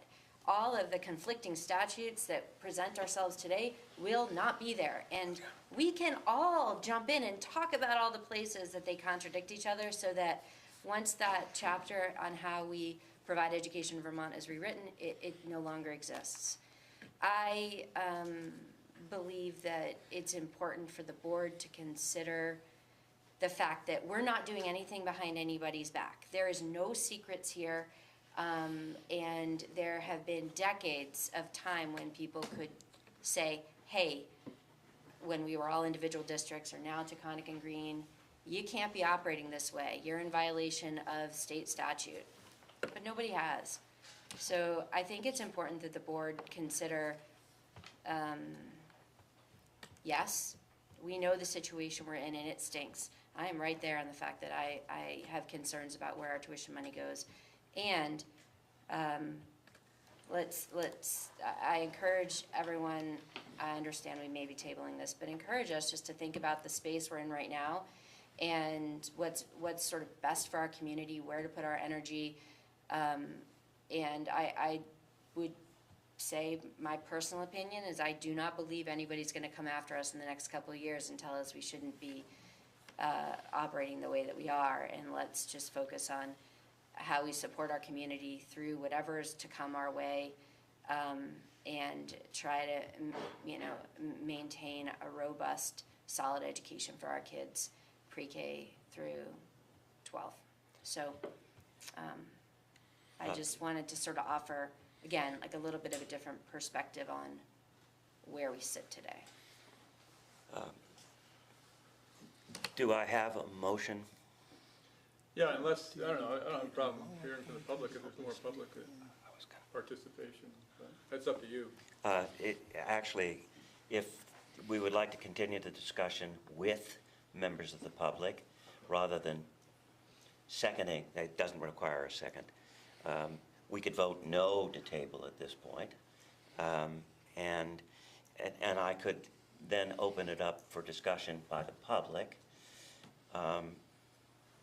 Or if you wanted to vote no and make a motion to vote, that is also possible. And Herb, you have additional comments. I'd like to set aside at least 10 minutes for public comment at this point, just because on our agenda, we have a guaranteed second public comment time anyway. Okay. Is the rest of the board in favor of inviting the public to participate? In which case, the rules will be the same for the public. If you'd raise your hand, I don't know everybody, I know some people, but I will try to acknowledge you, and you can address questions to her. Or the board, I guess. Or any member of the board, for that matter. If they don't, we can vote her. Yes, sir. From Landgrove. Yeah, for the groups, again, Jim Swartzentruber, I've been a board member, I continue to be a board member, so I appreciate it's a thankless job and you put your heart into it. But I feel like this proposal is somewhat based on fear and speculation and kind of anticipating the future. And as a parent of 5 kids, a taxpayer, I feel more comfortable putting that in the hands of the legal system. So if someone wants to challenge the legality of what we're doing, so be it. But knowing that our legislators are tackling this very issue, I feel like the fact that we have school choice in our district kind of forces the debate and the conversation of what places that have in the Vermont school system, not just our district. And I think we have case after case where you point to say we have kids that thrive because of these unique choices that we have here. And maybe we make the state legislators think about that. Is there a choice role statewide, not just in our district? Herb, would you like to respond? I guess my only response would be that I just want to reiterate, my timing was dictated by the fact that I'm moving in about 2 months. And I wanted to do something about this before I was no longer on the board. Jim, follow up? Other members of the public? Yes, I see someone at the back. I just have one comment. I mean, I appreciate the fact that, you're somewhat constrained by or feel comfortable abiding by the legal laws, but isn't the purpose for the board for the children and what's best for the children, what's best for the parents? I mean, that's the way I would look at it. Well, certainly hope the board always bears that in mind, but we have an even greater responsibility to follow our state constitution, the federal constitution, and the state statutes. Eric? It seemed like school choice would be important. It seems to be important for the parents. And this motion limits school choice. Dick, Heather has her hand up too. Other, Heather Stevenson. has oh, her I'm hand up. sorry, Heather? Heather Stevens? Hi, thank you. I just wanted to say thank you for your really thoughtful discussion. I also feel that this is borrowing trouble. I appreciate that you have identified in your discussion some of the other moving parts, and the need for a lot more information. Herb, I appreciate you clarifying that your timing was personal and not aligned with what's happening now. That was helpful for me to hear. Randy, I think it was also good for everyone to hear that this, and state that we're not running the risk of attracting the attention of others. Everyone knows what's happening. I want to say again that I think the discussion about to whom tuition is paid is good, but in my opinion, I don't think the current language of tonight's motion is the solution. And I also don't think for a second, based on the conversation I heard this evening, that anyone on that board is knowingly doing anything that doesn't support the state constitution. So, thank you, everyone. I really appreciate everything that was said. Christine. Response? I'm not sure how confident we can be that we will not be called on the carpet at some point. I just saw today's email that, I forget who was organizing it, but it's a discussion about the aftermath of Carson versus Macon. I think the ACLU was part of that. And I can't predict what's going to come of that, other than to say that I would be reluctant to predict that nobody will ever cause trouble about this. Christine Falango.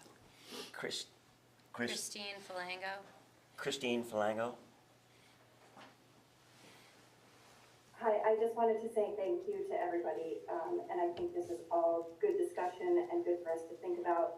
I do think that we're jumping the gun a little bit as far as making any changes tonight, but I do think that making sure we stay ahead of change is important in order to keep choice for our kids and our community. Thank you. Any other questions from, yes, sir. Hi, my name's Carson Thurber. I represent, I'm the head of school at Stratton Mountain School. I just want to indicate we have 10 students right now, a little over 10 students, that would be negatively impacted by moving forward with something like this. And I just appreciate everyone's comments and kind of reading the board a little bit here. Thank you for your service, and have a, in your next chapter, moving out of Mount David. So. Any additional, yes, I saw your first, and then Oliver. Brian Vogel, Manchester resident. I've been a board member, I've been a board chair, so I understand what the issues that you guys are facing. Randy, to your point, things are changing, and they're changing because they're not working. They're not working from a tax perspective, and they're not working from a results perspective. We just got the national NEEP scores, and they decline. I know that the state scores are not phenomenal, and I know the Manchester scores, the Taconic and Green scores, are not phenomenal. What concerns me is we have a 28-page agenda, and I don't see anything on here that you discuss that is directed at improving student outcomes. And I understand it's an important issue that you're talking about, whether you're designating schools and school independence, but this is not the first board meeting I've been to in the last several years, and everyone I've gone to, that has been the case. And so, I'm a big proponent of local control. I was not in favor when they started consolidating school districts. I'm probably not in favor of going down to 5, but given that locally we're not really addressing what's happening with the students and student outcomes, I don't see it as a bad alternative. That's my comment. I would say, sir, that this board spends a lot of time talking about and with student outcomes and ways to improve them.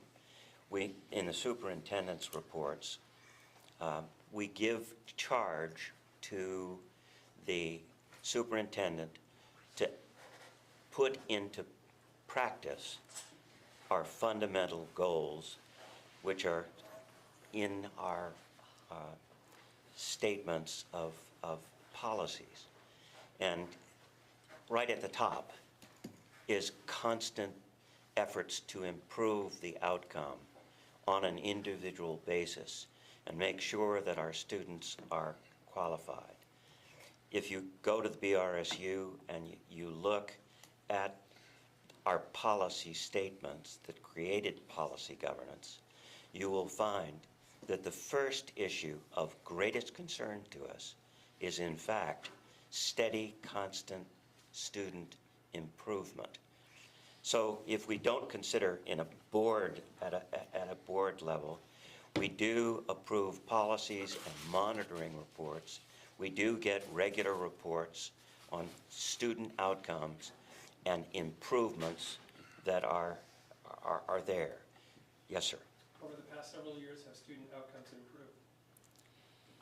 By test scores, they have not. So you may be making efforts in that direction, but they're not having results. One of the things the superintendent's reports mentioned was that the broader measure is the iReady tests, which give us 3 times a year direct feedback to the teachers, which requires the teachers to adjust the curriculum in ways that there will be growth and improvement. So you heard tonight that the iReady test, for the first time in a long time, based on the curricular changes, have gotten above the 50% level, except for a slight improvement, but below the 50th percentile. So yes, we hear that, we expect that, we have monitoring reports from the superintendent on a regular basis that are all focused on those policies and goals. So yes, this board meeting didn't spend a lot of time talking about student outcomes, but part of the reports that we got did address that sort of issue. Would you add anything, Randy? Well, next month is the mid-year report from all the schools, so the March meeting, so that we can really share with the board progress, growth to year, any changes we're making to programming or instruction. So it's typically March and then September that we do the really big information dumps, so that people have a good sense of the growth. But yeah, I mean, I feel really good about the work that we're doing right now, and it's actually really exciting to see the growth that we're seeing in kids across a wide range of demographic groups that we haven't seen in the past. So we do talk about it, so you can come anytime. Next month there'll be a lot. Oliver?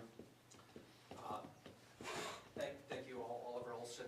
I want to thank you all for your service and for, I think, a really thoughtful discussion. And thank you, Chair Pro Tem, for facilitating the discussion. So I did want to make a few points and a few observations. One is, I think, just to be really cognizant of, things that the board puts in writing, whether it's an agenda, et cetera. A lot of people in the public sort of take that at face value. And I think one of the things that you discuss as a board, and I think as a parent and taxpayer community member, that was concerning to me is that this was put on the table for discussion prior to receiving any sort of legal advice, opinion from your legal counsel or from the agency. I think getting an opinion from the agency before putting this on the agenda would have been really helpful. I think some of the information, and I'm not gonna get into, I have my own views and, on some of the details. We didn't really discuss one item tonight, which I think is important. There's an assertion in, one of the whereas clauses that, students would be able to avail themselves of the public school choice program to access other public schools that are not designated. I think that's questionable at best. We don't operate a public school here. That program is designed for other public schools. No money goes to the student. The designation statute, as Melanie pointed to, has this exception clause which allows the board on a discretionary basis to pay tuition to other independent and public schools. So I don't think, I think the fundamental framework sort of negates that. So that's a little bit of a detail, but yet another one of these things. I think when people read this, they, assume that it has veracity, and I think these things need to be confirmed with appropriate parties. Along those lines, and I heard a statement, and it's a statement that I've heard repeated several times over the past few years, and it bears correction, and that is there's been a claim made that the State Board of Education is not enforcing the rules, and I pointed this out to the chair last year when I was sent a draft of the annual report, and it made that claim in the annual report, and I advised the chair that the claim was incorrect. The chair acknowledged that it was an error and that it would be corrected. And I was dismayed as I stood up here last year to moderate the meeting, and I opened the report. The correction was not made. So there again, there's information that's being put out there that is not correct. People see it in writing and they believe it to be true, and I don't think that's right. Thank you. I'll give Herb, as with all of these, an opportunity, if he chooses to respond, and then you to come back if you wish. Yeah. This being on the agenda was strictly my doing. None of the board shares the blame for that. That's me, okay? Direct your flyer this way, not that way. The reason it's there is my own personal schedule. I've lived with a situation for 2.5 years of us not fulfilling our oaths of office. This is my last chance to try to do something about it, Oliver. Regarding the constitutional issue, as I tried to explain, we're not going to get legal advice from the state because the, in my opinion, rather spineless settlement between the state and the diocese prohibits the state from saying anything about it. So we can wait until hell freezes over. We're not going to find anything from the state on that issue. Oliver? Yes, thank you. My point was on certain claims made that the district is somehow paying tuition and that it's not able to do so. That was one claim. There's another claim that kids can continue to go to public schools that aren't designated, and I think that's an example of something that I think you should be seeking advice from your legal counsel and certainly from the agency before putting that out there as though it is accurate. And again, you didn't respond to my very specific example where misinformation was put into print after it was acknowledged to be incorrect. On the issue of the Board of Ed, Randy can correct me if I'm wrong here, I believe the Agency of Education is still waiting for a response from NEASC, which is the New England Association of Schools and Colleges, about whether the school in question is following NEASC's rules. And under the state rules, I don't think the Agency of Education will act until it hears back from NEASC. Yeah, I'm not sure the status of that for any schools right now. I haven't looked into that process in quite some time. Oliver?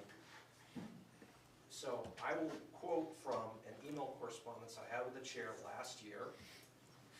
The draft that I was sent to proof that went into the annual report made a statement that said, other issues include the State Board of Education's delay in enforcing the anti-discrimination rules that took effect in 2022. And I pointed out the role of the State Board, and I was at one point the chair of the State Board, and was also the chair of the state board at the time we put in place the anti-discrimination rules, for the record. I pointed out to the chair that the role of the state board is not the enforcer, not the prosecutor. That is the role of the agency. The role of the board is to adjudicate the issues brought to it by the agency. In response, in writing, I received from Mr. Ogden a note that said, "You're right," and all of our correspondence about this has been with the agency, not the board.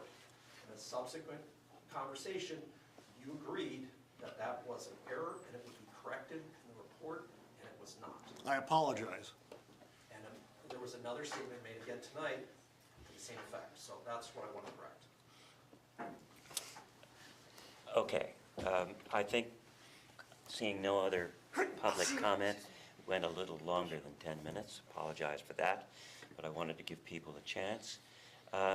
Is there a motion? And a motion to table is a preemptory motion, does not require a vote. I don't believe. Oh, it does require a vote. Does the current Not a- motion on the table Yes. require a vote?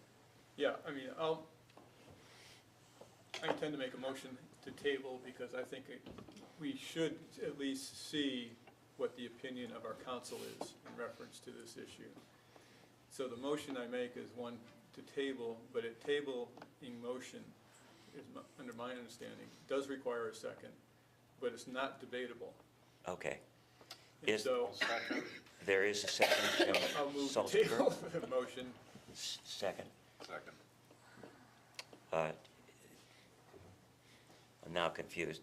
Discussion? No, there is no discussion. It's up or down. All those on the board in favor of tabling this motion, raise your hand. I am looking at Yeah, the, you've got the two up. Two on all screen. those opposed? One, John Wilson and Herb Ogden. Motion, any abstentions? Yeah, with comment, I just assume we bring it to a vote tonight, and that's why. Okay. So it is to be tabled pending appropriate information, and the person who's going to decide whether there's appropriate information is in part the superintendent who has consulted with lawyers, and in part will be the next chairperson. And then it will get on the agenda. My suspicion is that if it comes back to be discussed, it is likely to be April. Yes, sir. Motion to table, you have to bring it up at the next meeting, or else the motion will die automatically. Okay, I'm corrected. I haven't done many motions to table No, in my neither life. have I was looking it up, and we weren't. I basically make a decision, but the decision is to gather more information. Move to untable? So, Yeah, let's, whatever. The motion carried. Can I ask real quick? Okay, That one thing, since Yeah. the discussion is over on this particular issue, I turn the chair position back to the rightful chair. Can I get a clarification though? Isn't our next meeting our Yes. town meeting? No. So- Oh, yeah, but well, the that's- next board meeting is right after the election. So our town meeting doesn't count as a meeting? No. No, Okay. okay. Herb, you're back in Yep. charge. Work plan is on back at pages 18 and 19. Anybody see anything there that got left out or needs to be changed? No. All right. So, legislative and VSBA updates. The Commission on the Future of Public Education. You had a link here to the agendas and the minutes. Jim, particularly, do you want to comment at all on what the commission is doing as opposed to the governor's proposal? Well, I think the commission is in limbo right now, because they presented at the end of the year, they presented their presentation. We talked about that previously. their memo that said, you gotta change a whole lot of stuff, and here's we have an appendix of some ideas. They are, as I understand it, I saw something from the chair of the commission recently, they're kind of questioning what is their purpose right now, because their original purpose was to present long-term proposals for change in December of, which is, the legislature is looking to do significant things well before that. So that's all sort of in limbo. I would say at the commission at this point, they may have a part, I have actually asked through the SBA and all to push for them to actually, they've done enough work, it would be nice if they had a say in the whole process. So we shall see. But in the meantime, it's the legislative update.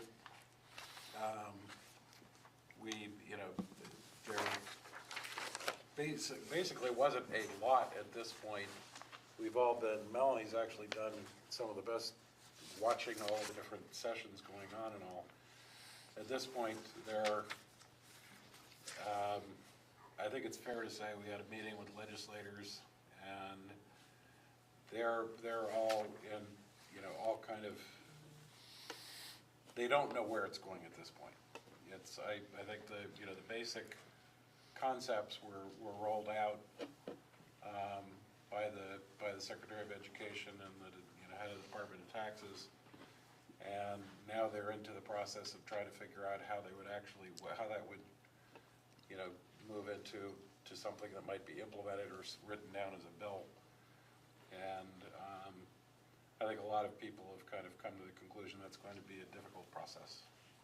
So at this point, with that, what do you've been watching a bunch of these meetings, are they, I'm not sure they're close to having anything like a bill at this point. No, I mean, I think there was multiple groups meeting about funding formulas and just trying to get their head around what that even looks like, and which seemed drastically different, and the amount of questions just around that were not answered. So I can't imagine any bill is going to be written with the amount of questions. But at the same time, it's not getting a hostile reaction, it's getting okay, now let's take it to the next level. So it's, people are actually working on it and trying to come up with something as, in terms of change. It's just what that's gonna look like is really difficult to guess at this point, and that's why we need to keep tracking it. Yeah, they haven't even talked about governance Now, or school choice yet at all. on that front,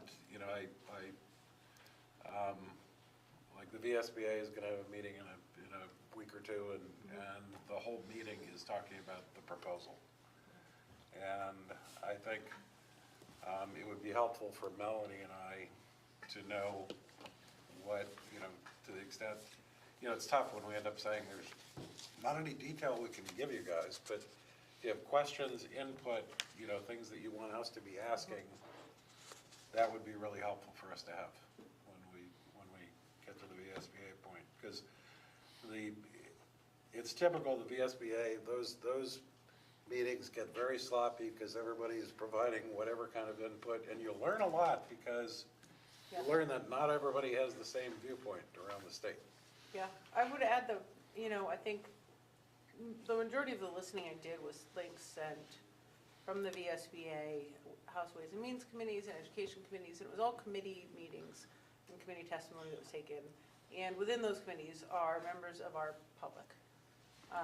And it might be helpful, I don't know that there's a running list, but it might be really helpful to reach out to the people that are in public that are on those committees, because they're getting the firsthand, they're at the forefront of having this discussion and asking the questions.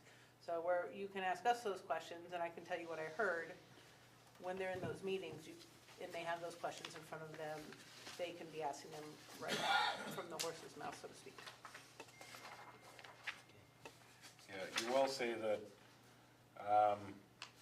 in the legislative update were some of the points that came up when we talked to the legislators. I think they were, we've got a great group of legislators, and they're very engaged.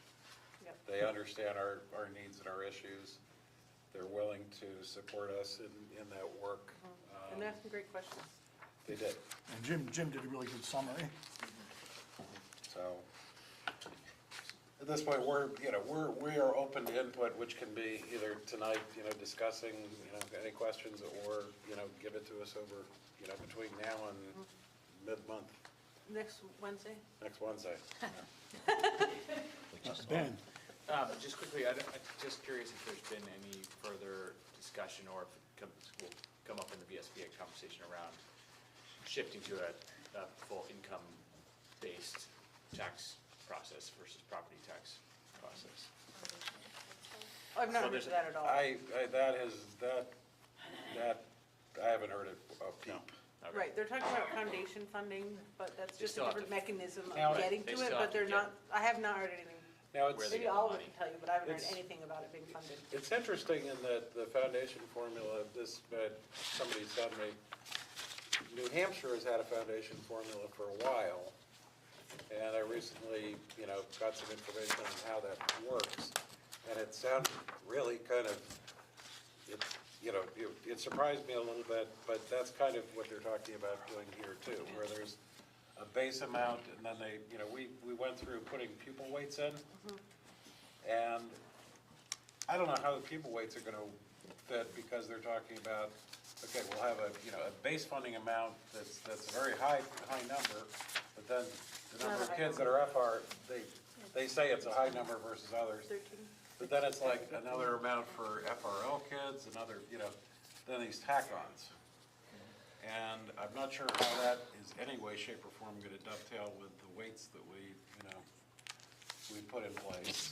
And, there's so much to be Well, I think the- seen yet, but the it's a key is- a very different system. Right, I think the key was that we will rely on a lot of grants now for some of the funding, and that now it's baked in, or at least that's what I understood.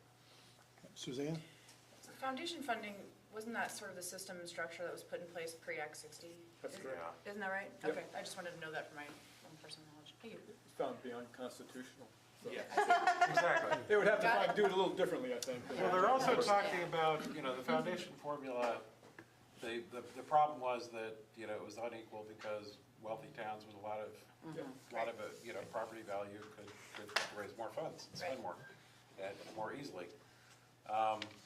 The foundation formula as a base, if you have the same rule for everybody in the state, then that wouldn't necessarily violate Brigham.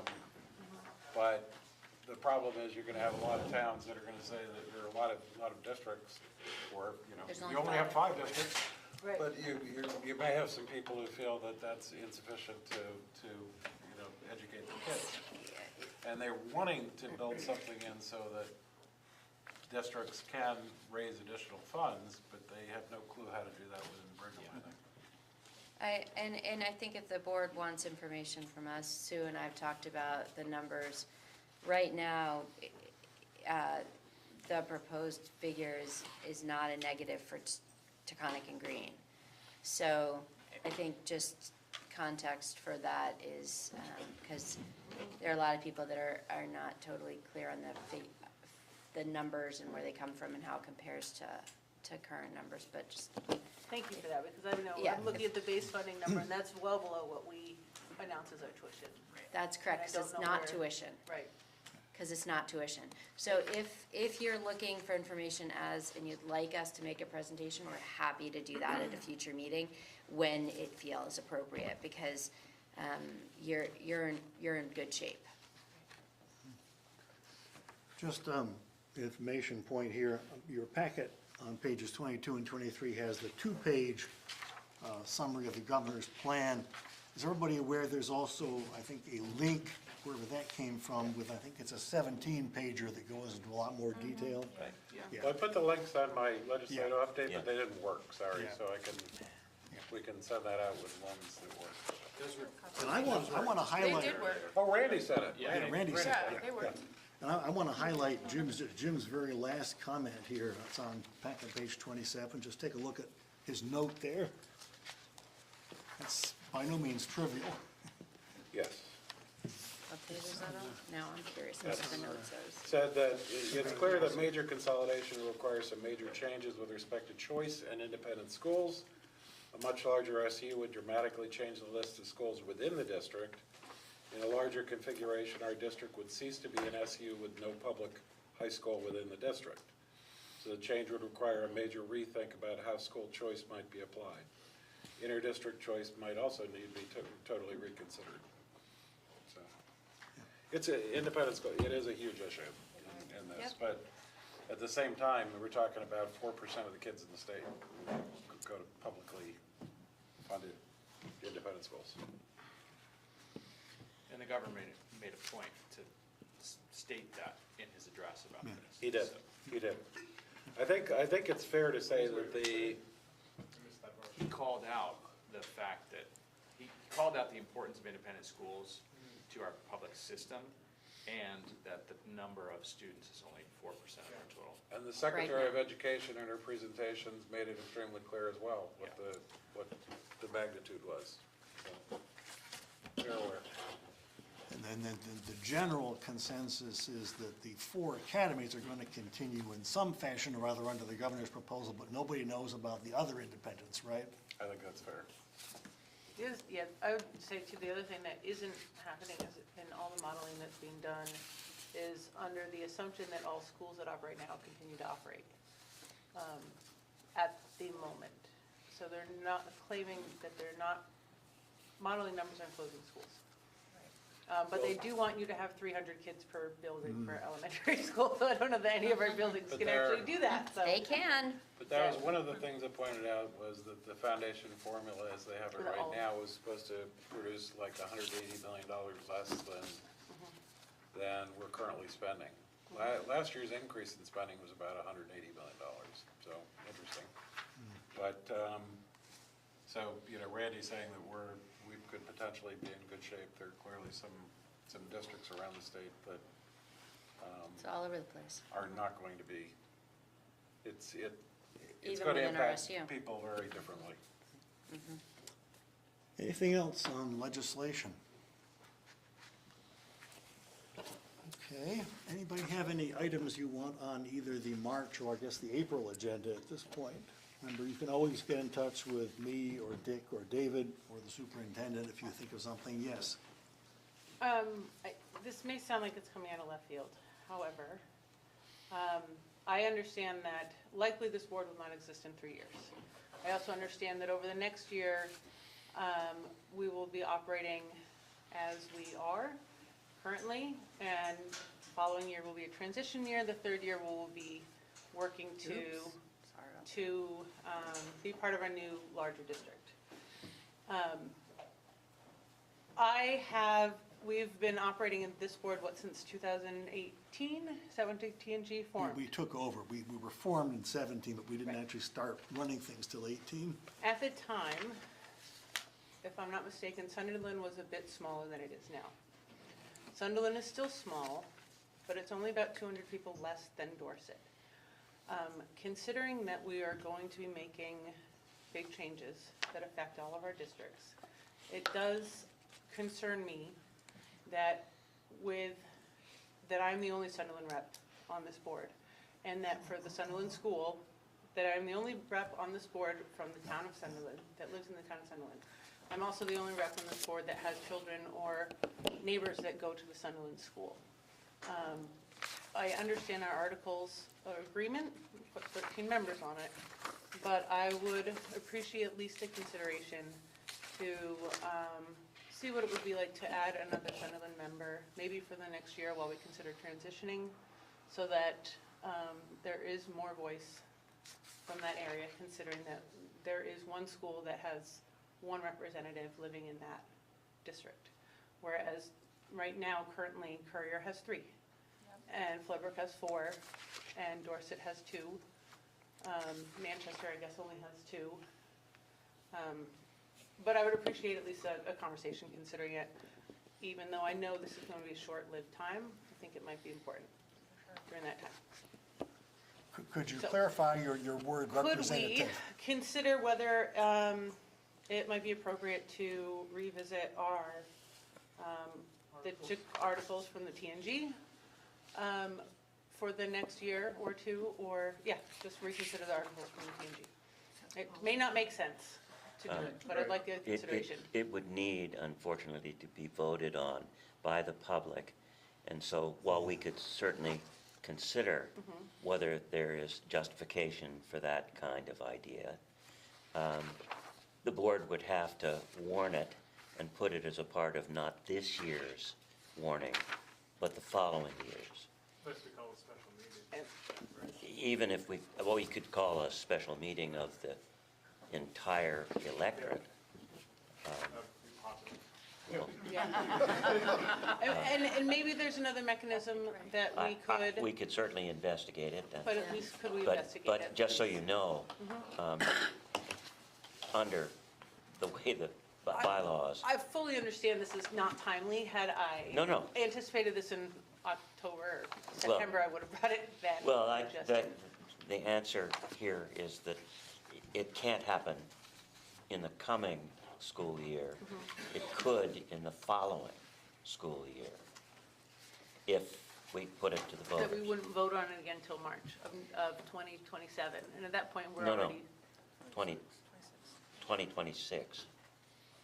I'm happy to Okay. explore some alternative ways to present to the board, ways that another Sunderland resident could potentially participate in any discussions, and maybe just an advisory vote or something. Like, I'll explore what's possible and bring that to the board in March. Great, I appreciate Okay. that. Thank you. That way, because I think the point you're trying to get is just another voice and perspective in the process. In the process, John? exactly. Yeah, alternatively, adding the C, Complicates our number. well, but I think it would be wise, we did that, to make it a fifth at-large seat, but that fifth at-large seat, they have to be from the all the other towns, not the four largest, so a small town at-large seat. So to be fair to the other, to be fair to the Yeah, other. you better think that one through. You have a chance that it's not gonna be another Sunderland resident, and then that defeats what she's trying to do. No, but it's. But it's an option. But Yeah. I'm saying if it's, it's Sunderland, Landgrove, Weston, all the other So- towns, and maybe we got two from Weston. Right. Well, maybe we Be can, happy. maybe we can consider it as an advisory vote so that for at least every school that's represented, there are two representations. Yeah, let me see what I can find out. But yes, Yeah. yes, I'm happy with that. Can we at least discuss it? I'm wondering whether the state board would also have to approve this, because I'm reading from our merger agreement, and it says, the provisions of the merger study report and articles of agreement approved by the state board of ed on December 20th, 2016, blah, blah, shall govern. They gave us a very special approval to do the board structure the way. Yeah, we so did. if we were to change it, we'd probably have to go back to the state board too, wouldn't we? I wouldn't be surprised, because we'd had to get sanctioned by them. Was that because it was Act 46 and there were, all kinds of provisions and carrots? Now, and- we did not meet they had sort of a format, Mm-hmm. and we wanted to do something different than their format, so we wrote a memo to them Okay. and asked for approval, and they approved. Thanks.